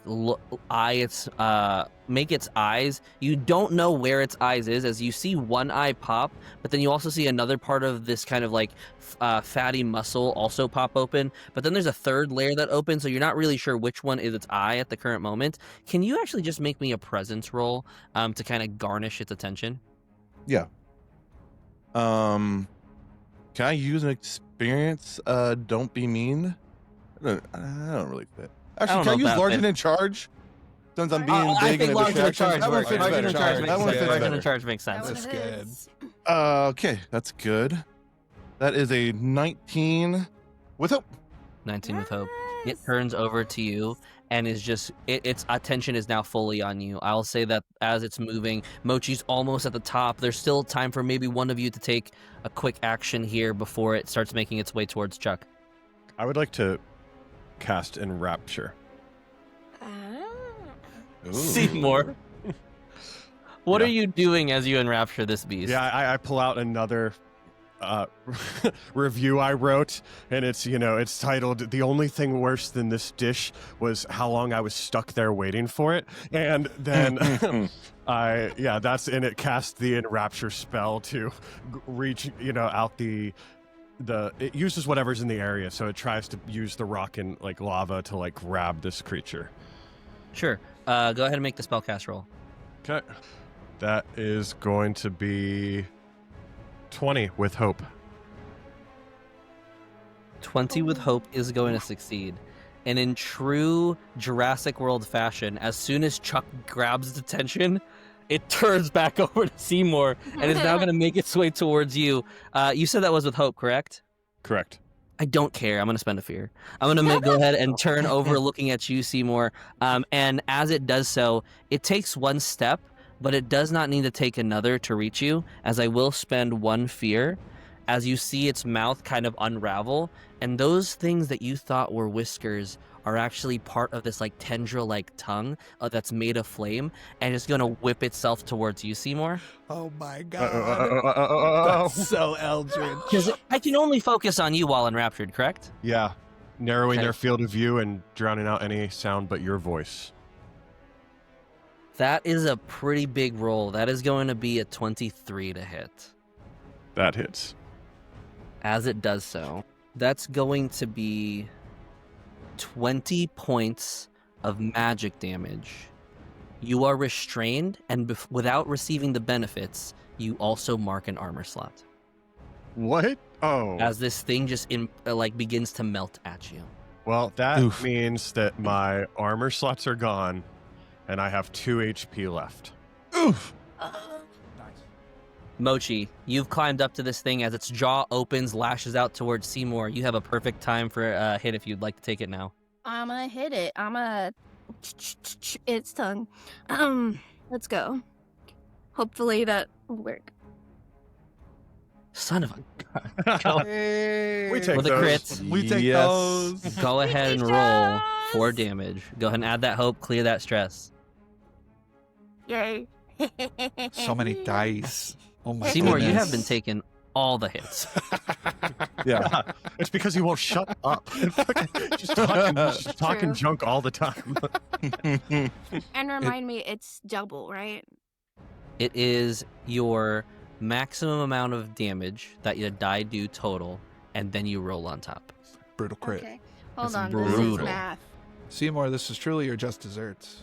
So it's 2d10 plus 2d6, so that Oh, automatically starts at... Because it's A 32. Food. 32, and then go ahead and roll. It's 32 plus whatever you roll. That's disgusting. 32 plus That was a really good joke if you know about food. 55. And then I would. I knew Yeah, something you was would- wild when Rowan had to pull out the calculator. I don't know that much math, guys. I would. Can I go ahead and try and combo strike it? You can doesn't go ahead and matter. mark. Go ahead and mark it down and start rolling your d6s. D6s, d8s. Yeah, it is. If something happens to y'all's characters on Dodoborne, you can't play this class. You Right. can't. I already get stomped in combat. I don't need.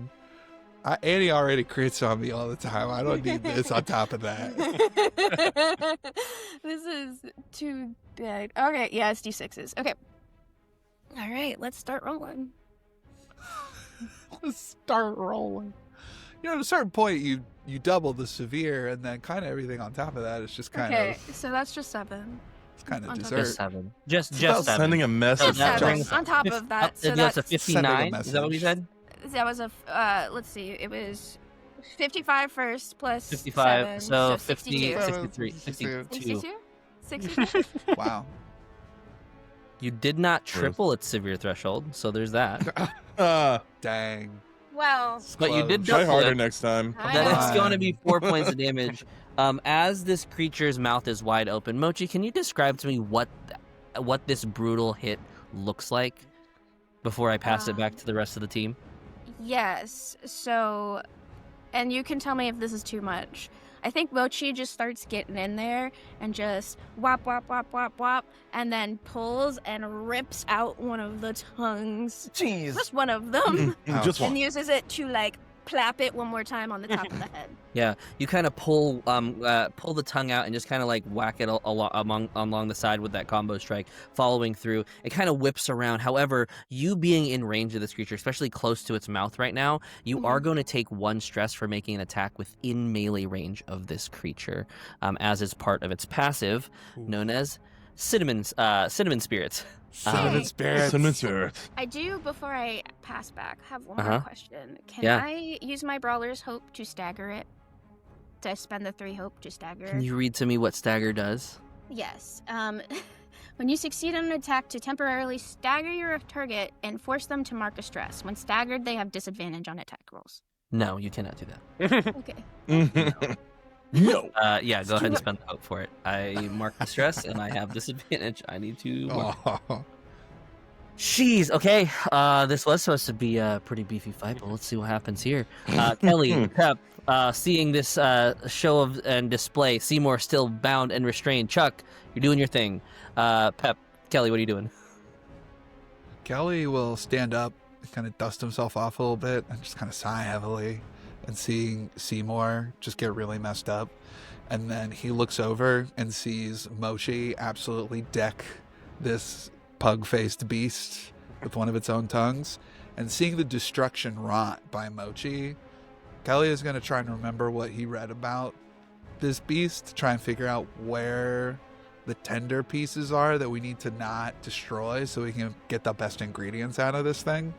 So I want to think back and see, like, what part of this do we need to keep good so that it'll be tasty? Make a knowledge roll for me, I'd say. Oh, thank you. Here we go. Oh, wait. I'm so sorry. You have a rally die as well. Oh, I do have a rally Everyone die. does Thank have you. rally die. And there's a dot at the bottom of the number, which makes it a 9 and not a 6. So that is a 13 plus. That is a 16 with fear. I'm going to roll the rally dice. That's 420 with fear. 20 with fear. I'll take that I'm fear. so Take my sorry, turn. Pep. As you begin kind of remembering, there's a portion of this beast that you know it's basically living on the inside. Its heart is actually inside its belly. So as long as you can get into its belly and preserve that, and take out the heart, the rest of it is preserved pristine as it could always be. But I do want to know how you learned this information, though. So there was books and books written about this creature, this vaunted creature beneath Barber Cove. And most of them were just fantastical tales that people wrote about because they were just trying to, like, get some notoriety. But with Kelly's knowledge of medical things, because he is a doctor, he may not be a cryptozoologist, but he is a doctor. He would know kind of the similar features of such creatures. He was able to deduce it based on the things that they were saying and the way that its physiology works, and just a hard swing of a guess. He realized that it would make the most sense if actually the heart, which is the juiciest part of all creatures in this world, was in its stomach. And that's what I'll go with. I will say, with that knowledge, any action rolls specifically to incapacitate the creature or attempt to take the creature out internally will be done with advantage. I'm just going to put that out there. I don't know what you guys are going to do with that, but that's just where we're going to leave it. Kelly yells that out too. As So you that hear they this, all know. there's a moment. The creature is going to kind of like take a look at you, Mochi, now standing in front of it. I'm going to say I am going to release Seymour in this moment. And it's going to, and I'll spend the fear I just got to make an attack roll towards you, Mochi. And you know what? I'll spend another fear for its experience. Burn, baby, burn. Ooh, Let's good thing I have that go. aloe on. Good thing I got that aloe one. You have an extra armor. So. There you go. I have disadvantage. Dang it. Okay, hold on. That's right. I need to roll that, and then I get add the +3. 14 minus 4 because of disadvantage +3 brings it to 13, but it does have its normal modifier of +4, so that it's a 17 to hit, Mochi. Okay. I believe that hits, yes. Okay. With that hitting, Unless I can use ferocity again. which does... When you cause an adversary to mark one or more hit points, you can spend 2 hope to increase your evasion by the number of hit points they marked. I think that would only get it up to 17. I think so. that, yeah, I don't think that would work in retroactive, but Yes. you are going to automatically mark a armor slot from getting hit by the tongue. Good. That is going to be 28 points of magic damage, and you are now restrained. Meaning you That cannot tracks. Okay. I'll mark 1 armor to take that down to major. Alright. Pep, as Mochi is hit, the rest of the crew kind of all spread around the space. You hear those words from Kelly. What are you doing? Or what have you been planning this entire time? Pep, seeing Mochi get hit, Pep is going to spring into action, going just straight for the face. He's got a large fork and his cooking knife, so he is going to run up, shove the large fork in the side of the head, try to swing up, and then with the cooking knife, slash down from the top of the creature. In reality, I'm just going to attack. Yeah, before you make the attack roll, can you make me an agility roll for that feat of strength? Because it is a fairly large creature that it's not quite, or melee, or its head is not quite in melee range. Yeah. I've been failing all the time, all night. I'm not going to fail this one. You also have a rally die, so... You also have a really done. Yeah. That's a... You said agility, right? Agility. Agility? Agility. 21 with fear. 21 with fear is a success. You manage to make your way up, but it is going to take its turn. With that, I think it's going to make a standard attack against you, just as you're passing with its little kind of...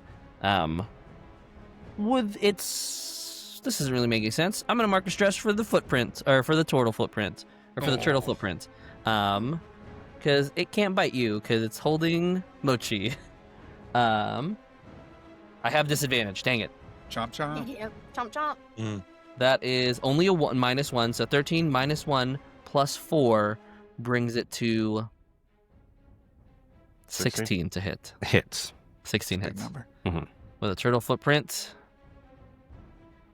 that is for 12 points of physical damage, and as it hits you, its foot jumps to the ground. Right beneath it is going to be a pool of magma, so if you get thrown off, you'll get dropped into magma. But you do make it way to the top. As it swipes at you, go ahead and make the attack roll. Attack roll. You've got to be kidding me. You have the hope, or you Yeah, have the really, thing. man. I don't know if it's worth it. I rolled a 1 and a 3. Yeah, there's no way I'm gonna hit. Pep, how It's much do you easy. want this? How much do you want this, Pep? I mean, Do you want it? You want it? I don't need it that bad. You I want mean, it? it's I don't need it that bad. Do you want it? You want it. I No, don't you need want that it. bad. You want You it. want it? You You want it? want it? All right. You want it. I'm You going want to it. use You want it. reassurance.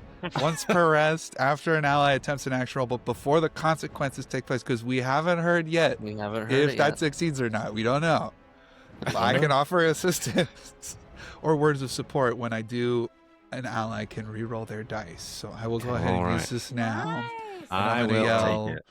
Go for the good eye, Pep, but don't hit its stomach too hard. And if you get inside it, it'll hurt. But just be careful. You see its eyes. I'll You patch see you its up. one eye, like the little flaps in its mouth or face, kind of open up with like what looks to be an eye, and suddenly an actual physical eye with the iris like looks right at you. It's wide open, prime for the taking. It's a Zelda Oh, yeah, boss. That's You where gotta we're hit it. going. Zelda boss. There you go. Get So it. that's a 13 on the die. I'm going to use my rally die just to make sure that I hit that. Plus There you go. 3 is going to be a 16 to hit. With Oh, sorry, with hope. hope, that is going to Let's hit, as you go. did lower the DC because of Chuck, That feels good. as it Way to go, still Chuck. has this That- scent of bacon in the air. All right, so this hit is going to be 2d8. Those suck. 5, 8 for my base plus sneak attack because Mochi is within melee range. Mm-hmm. So 8 plus 4 is 12 total. 12 total. I'm rolling like garbage tonight. It doesn't. It's just going to be a minor wound, as it does manage to kind of close its eye just a little bit. You scrape the top of the eyelid flap bit. You're not really sure what portion of that body it really is, but it is still standing. Play is still on you, players. Can I get into close range of everyone, like of all of our team? There's some like position. I think so. Also, Pep, you do mark a stress because you made a melee attack within its range because of cinnamon. Cinnamon. Yeah, so if I could just kind of position myself, I guess in the middle of everything. I'm going to, what it looks like is basically blow like ice up straight up into the air, and you kind of see it fall like just a gentle little snowfall. But that's gonna be my relaxing song. So you and all allies within close range clear a hit. As you do so, the So- song begins to play. Seymour, as your fellow bard begins playing their music, free from restraint. All right. Well, since Chuck is clearly the good side of this coin, I want to use Troublemaker on this beast Okay. Hell and just start talking mad junk. And so, when I taunt or provoke a target within far range, make a presence roll against them. Once per rest on a success, roll a number of d4s equal to my proficiency. The target must mark the stress equal to the highest result rolled. So, Okay. yeah, I'm just back there, and I'm like, this is the beast I've been after all this time. I mean, yeah, you got a few hits in, but I don't know. I think I expected more. I think I wanted to be more satisfied, and let me tell you, I'm just not satisfied. Okay. 5. The spellcast roll is 5? Oh no, you're right. Sorry, hang on. Oh. I just went right to the attack. He was like, it's gonna hit. It's fine. gonna hit. We're Sorry. hitting. You don't even need to roll. Don't even need to worry roll. about it. Don't worry about it. You It's gonna said hit, obviously. It's good, yeah. you said I have a. No problem. You got a rally die. You A did rally alright. die. Rally. It's not gonna matter. So it was actually 5? No, Right. it was with my rally. It's 8 with hope. Eat with hope. You do gain that hope, but it does not like the words don't quite hit this creature as it kind of just begins to move and berate or move and kind of just shift around. I am gonna mark a stress. I'm glad you didn't because I have that way I can actually use this ability. As Mochi, it is going to start to pull you in. Can you make me a strength reaction roll for me? Sure. 10 with hope. It is a reaction, so you don't gain that hope. As Mochi, all four of you see, just as it slurped up the gecko shark, Mochi gets into its mouth. Mochi, as you are slurped, you automatically lose 1 hit point. Okay. And you are now inside the creature. In order to get out, you must actively get out of your restrained condition. And any action you take, you will automatically take a hit point, as this place is hot and there's magma inside. Kelly I has something he wants to try once Mochi does something afterwards. You could, but I'm going to spend my last fear and activate Relentless. Bye, Mochi. Bye. Yes. Hi, guys. Really It's fun. nice. I am going to... It was nice to beat this I can't actually monster. hit Mochi from the inside. You're already inside. I am going to use a stress to do another turtle footprint. Ooh. As I am going to stomp on you, Chuck. Chuck Not Chuck, no. does Not Chuck. a... I have disadvantage. Disadvantage. Oh, what? It might That's a probably still hit. 6 on the die. That's Okay. a 6 on the disadvantage. Yeah. I get a +4, which I don't think hits. That's going to be a 4. 4 total to That- hit. that which is a Chuck does miss. Not hit on that. Kelly. So, Kelly sees Chuck blowing the beautiful scintillating snowflakes that singe in the air because it's really hot here, but it's really nice. And then Kelly remembers and he yells, "Chuck, eat this!" And he pulls out a frozen frostberry mochi that he's been holding on to, that he used a syringe to stuff it and like cream fill it with frozen snake poison, which is really cold. And so he throws it and he says, "Chuck, eat this." And he throws it. And what I would like to do is initiate a tag team with Chuck, Okay. where we both cast Ice Spike. Yeah. And I'm imagining this would really, since you ate a mochi earlier today to like get that ice breath, this is like supercharged ice breath. Okay. Go ahead and make You that know, roll, two of you. Yeah. All right, here we go. Let's do it. I'll spend Double ice spike. double ice spike. I spike all across the This is good. This breath is gonna be awesome. Oh my goodness gracious! It's a 19 with fear for me. That's gonna be better than me. I have a 12 with fear. Okay. Okay. Let's take the 19 with fear. 19 with fear. I gain 2 fear since it is a tag team roll. Oh, brutal. Go ahead and roll for damage as 19 will hit. Okay. Here we go. Big damage. No whammies. There we Big go. damage. Okay. That is 11 Oh. magic damage. I also got an 11. Oh, that's a damage crit. That's a damage crit. I don't think that's how that works. That's No, not it's how a that works. reroll. I think I read about that. Not how that works. That's in the errata. Not how That's in the mechanics errata. The dice explode. I don't know whose errata you're reading. We're doing exploding guys. so- guys. Right, yeah, there you go. So basically, imagine you see Chuck just kind of start to get real puffed up, and it's just like this, like a cannon of icicle that just gets shot out of his mouth at like such force that like blasts them back. Yeah, as you do so, kind of blasting back, there's this kind of debris, this kind of like shattering of like snowflakes across the space from the song that you played before. The ice shatters as it hits magma. You notice that there's this kind of large shard that's wedged in. That is going to be major damage, but the creature, this barbacoa or barbacove beast, is still standing, and in its moment, I am going to take my turn. I'm going to lash towards you, Kelly. On this first attack, Kelly, I have Not me. disadvantage. I have to Oh, remember no. this. You have That's disadvantage. a 5 That's on right. the disadvantage die. That's right. So Ah. that is Can't hit me. 14 fast. minus 5, 9, plus 4, 13, Kelly? Yeah, that hits. 13. Kelly, you mark an armor slot as it hits you with this magma tongue. You are restrained, and you take a total of 18 magic damage. I'll use another armor slot so that it's just major. Okay.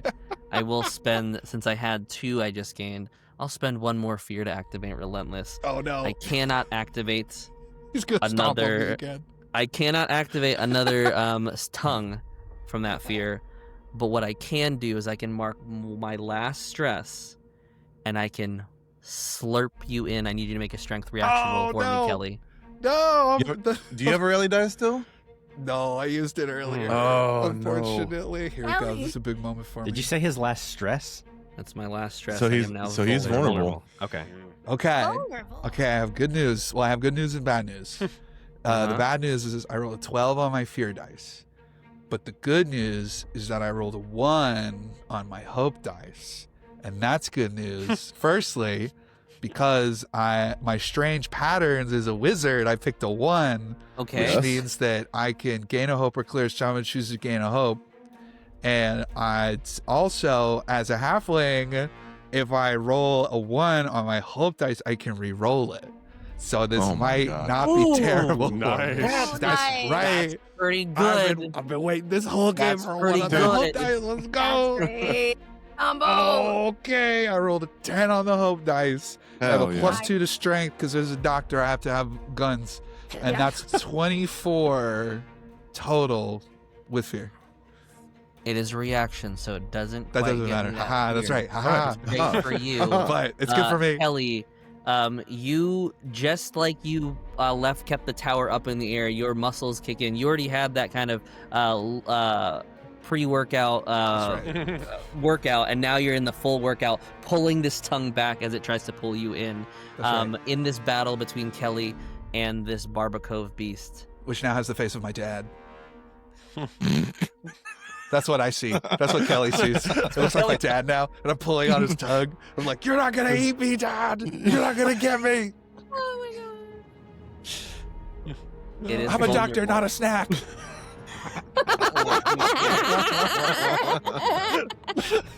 Oh no. The creature is wide open, ready for the taking. Who takes a shot at it? Pep will call out to Kelly and say, "Ice me!" And I'm gonna initiate a tag team roll. Hell yeah. Let's go. Yes. Let's go. Mark my 3 hope. And the goal here is to use some type of team up with the ice magic and this rain of blades together to just barrage this monster with little icicles, both from myself and from Kelly, if you are so willing. Absolutely. Kelly, I will spend a GM move just as a free move just because there's opportunity here. You're out of mochi, but what do you actually bring up this time around, though? This time, I don't have any more mochi, but what I do have is a dead ice lizard that's like a newt but bigger. And the good thing about these, the reason you want to keep these around is because sometimes people have warts, right? And you got to take them off as best you can by freezing them. And so if you keep these around, right, their self-defense mechanism is when they die, they vomit ice cold liquid. But if you can get them just right, they won't vomit it. You can hold on to it, so it's essentially like a little squeeze pack of really icy cold things. So he's holding on to it, and he hears Pep. He sees this, and he sees an opportunity to really stick it to his dad. And he says, "Get him!" And he points one of these big nematodes and just squeezes it really hard. So this just spray of like icy cold liquid just flies into the air. Extinguisher. Yes, Newt extinguisher. Newt extinguisher. I Newt extinguished him. I Newt extinguished him. Okay, go ahead and make the rolls. Oh my with the both of you. Oh my goodness. That is a 8 and an 8, brother. Oh my goodness! Yes, I picked that. I choose that one. Tag We don't. team We on don't need to crit. worry what mine was. Both We don't of need you to roll worry max about what mine damage. It's was. both brutal, and we're gonna add them together. So max damage Yes. plus Holy the cow. roll. Technically, Mochi is within melee range, Sorry, Mochi. so I think sneak attack would apply. I'll bring you back. Oh yeah. No, that's even better. Oh. Absolutely. Also, Listen, if you have Since bad he's, enough heartburn, like it feels like Yeah. a sneak attack. Am I Look. since right? he's vulnerable, I also Facts. get an extra D8 on Rain of Blades too. Okay. Wow. Yes. 16, I got a 20 magic damage. I feel like this is about to be the big rogue damage right here. 24. Let's go big rogue damage. Yeah. You extinguish this thing. Dude, he's been waiting for this all night. 24, 30, Hasn't done anything Take but that this. step 41. out of his step. 41, Take us home. 42, 43 on just the Rain of Blades. Oh my god. And then the sneak attack is going to be 12 plus That's that rogue magic. 55, 11. So 66. 3 Yeah. away. 41 Did you- plus. It's said 66. 40. Yeah, I got you. Yeah, okay. All right, and that's it then. Did you add Okay, your what's- a D8 too? Yeah. Did you roll a d8? Yeah, the 3d8 Oh, 3d8 okay. for the Rain of Blades. Mhm. I got you. So what's the total, AJ? I missed that. 86. 86 total. And you were complaining And about you my brawling. do triple the severe damage threshold. Damn! Yeah! Let's go! Tag team. With That's that- right. Extinguished. Extinguished that I asked firebug. the Let's question, go. the Newt Extinguisher, the Rain of Blades, how do you want to do this? Describe to me what this final blow looks like, the two of you. Take it away, Pep. Okay. Yeah, as Pep gets this ice thrown toward him, he slurps it up with his tongue and just kind of converts it and grabs it from his mouth and spews out these shards of little icicles, primarily aimed at just the face and neck and kind of the exposed portions of this monster, as the room just turns into a steamy, sizzling, almost like a sauna. All this ice just hitting, penetrating, and melting, as this creature's just riddled with little holes, but nothing that actually caused the holes because all the ice is melted. The steam fills, and as everything glistens, you see kind of this crack in space that you opened up, where Mochi kind of just punches through. It's solid rock and ice. Mochi, it's basically birthed out at this point, and as the steam finishes rising, the creature itself is in this kind of hodgepodge of gelato-like almost substance, with the magma just so quickly freezing. With that, the creature is slain. Yes! Let's go. Dude. Sweet. You take these next couple moments and gather substances from this creature. And as you bring back forth to the town, you smell barbacoa wafting in the air even as soon as you enter what was that bubbling pool of magma. And Perry looks at you. Says, "Oh," as you are all kind of carrying bits and pieces of this beast that you slew and froze. In the center, the barbacoa is kind of splattered on across the table. Everyone is beginning to kind of eat as it's all being prepared. The repair almost seems secondary to a feast, as everyone is surrounding this table ready to eat, to celebrate essentially what you all killed. But Perry does ask one final question for you, or have one kind of quest before he pays up. It's like, wait, you said, and looks at you, Seymour, that you'd make the most exquisite thing, right? Of course. Prove it. And as he looks at you, Prove it. I want to know what you five begin to cook and stir up as the barbacoa is placed against you. So with this, we have a couple things that we need to do.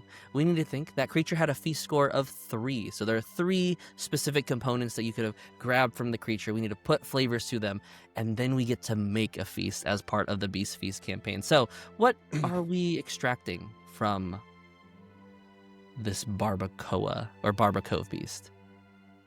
Can the first one be barbacoa gelato? Because it sounds like you guys made jelly gelato out of its innards, I guess. Yeah. With Barbacoa gelato, what hints? What do we taste in it? I think there's a sweetness element in there. What other Pistachio. flavors do we have? There's definitely like a sweet, almost fruity, but in like a tomato kind of fruity way. Kind of like a pepper But jelly. also, yeah, like pepper jelly. Perfect. Yeah. Okay. Yeah.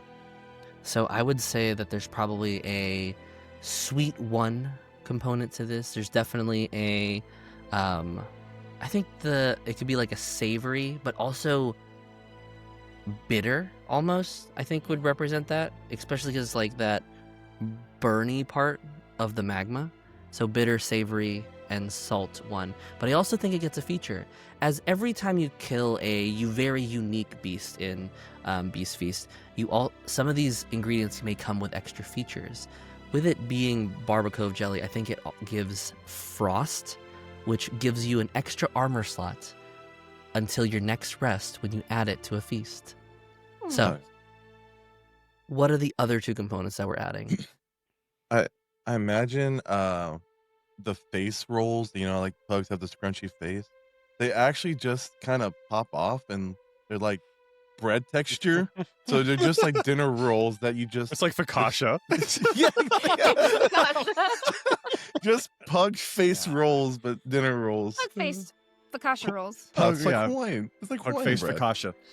Yeah, if it tastes like focaccia, then I think it would probably be sweet and salty, right?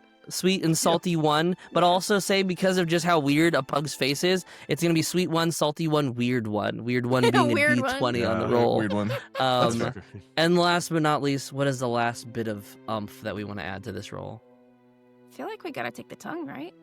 I was thinking of tongue too. I was thinking it. Ooh. I was picturing it. I was picturing them like having like sparkles in them, and you almost like grate them for like certain Ooh. seasoning. Ooh, And that's the okay, cinnamon. so- That's where the cinnamon comes from. Yeah.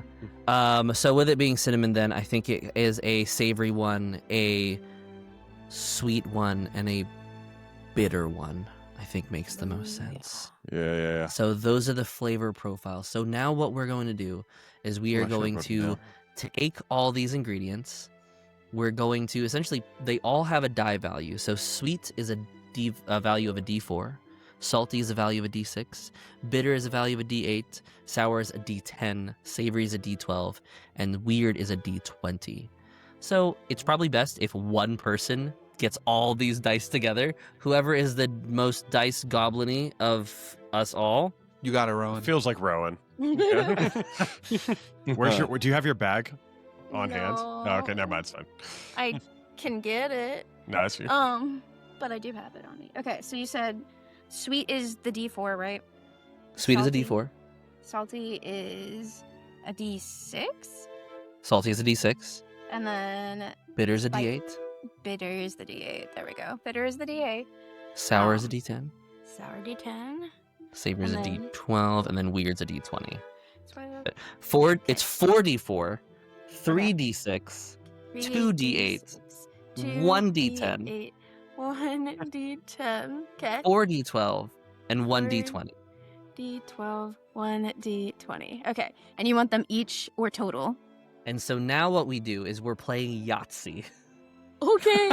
So we're going to roll all the dice and we're going to find the pairs. Whenever we have a pair, we set it aside and then we take whatever's left, we remove one, and we roll the rest of them again until we find more pairs. And we're just playing Yahtzee. Great. So we're doing this with all of them. Great. Okay, cool. Mhm.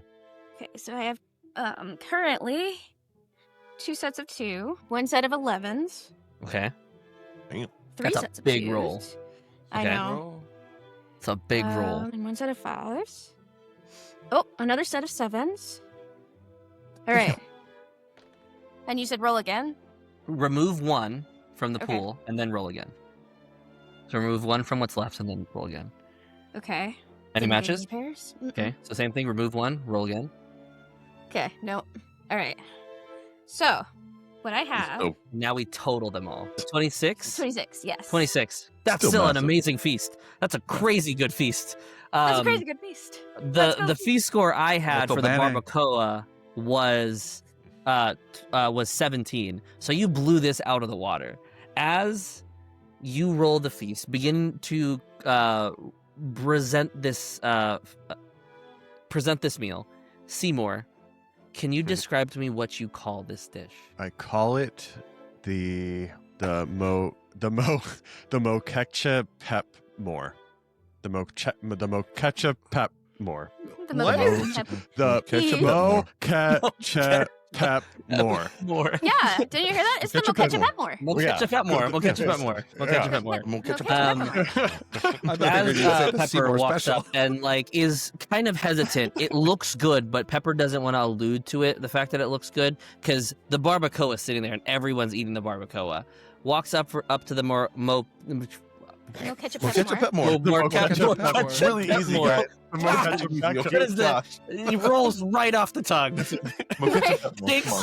Takes a fork to the Mokecha Pep More, brings it to his mouth, and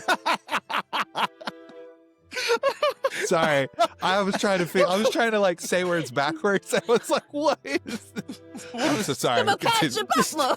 Mokecha Pep More. Mokecha Pep widest grin as Seymour, you get to this old, young goblin's heart. You're not sure what the age of this individual is, but smiles and says, "Okay, that's really good. That's really good. That's pretty good." Of course it's good. It's the best dish that we've seen in 100 years.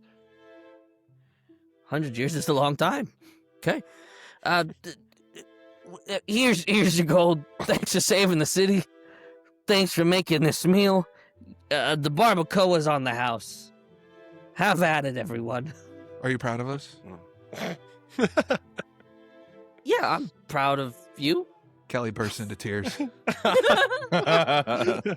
with that, as these tears shower into the air, almost as if the tears itself put the fires out, that is going to be the end of this adventure. With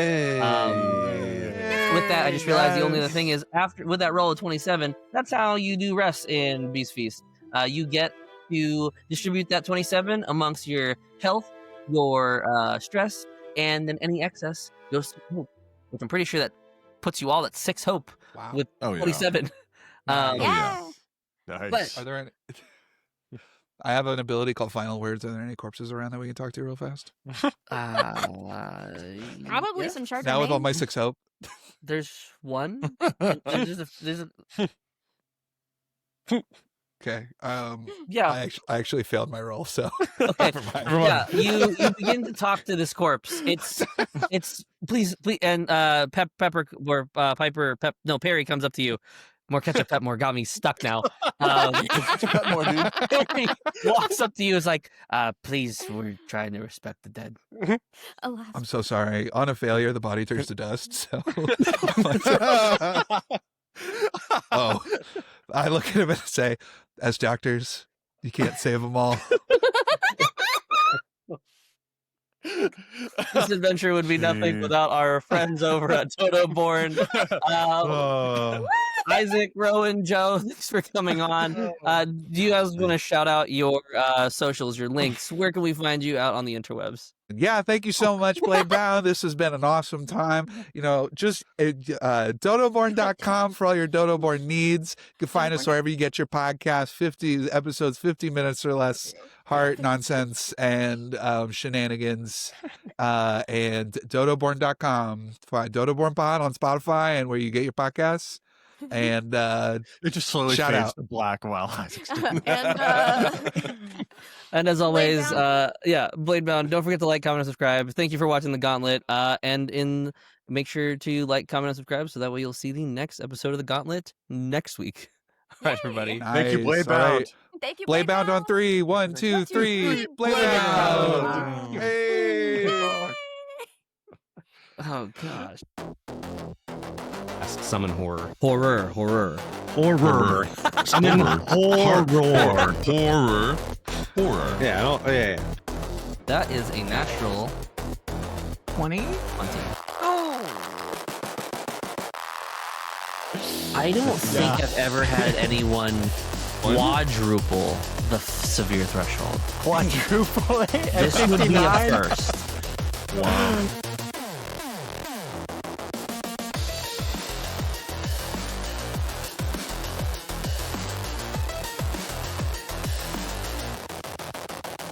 Yeah, so Chuck is gonna wave in its face and just be like, duh, look at me, I smell like bacon, and I'm gonna try to chase it away.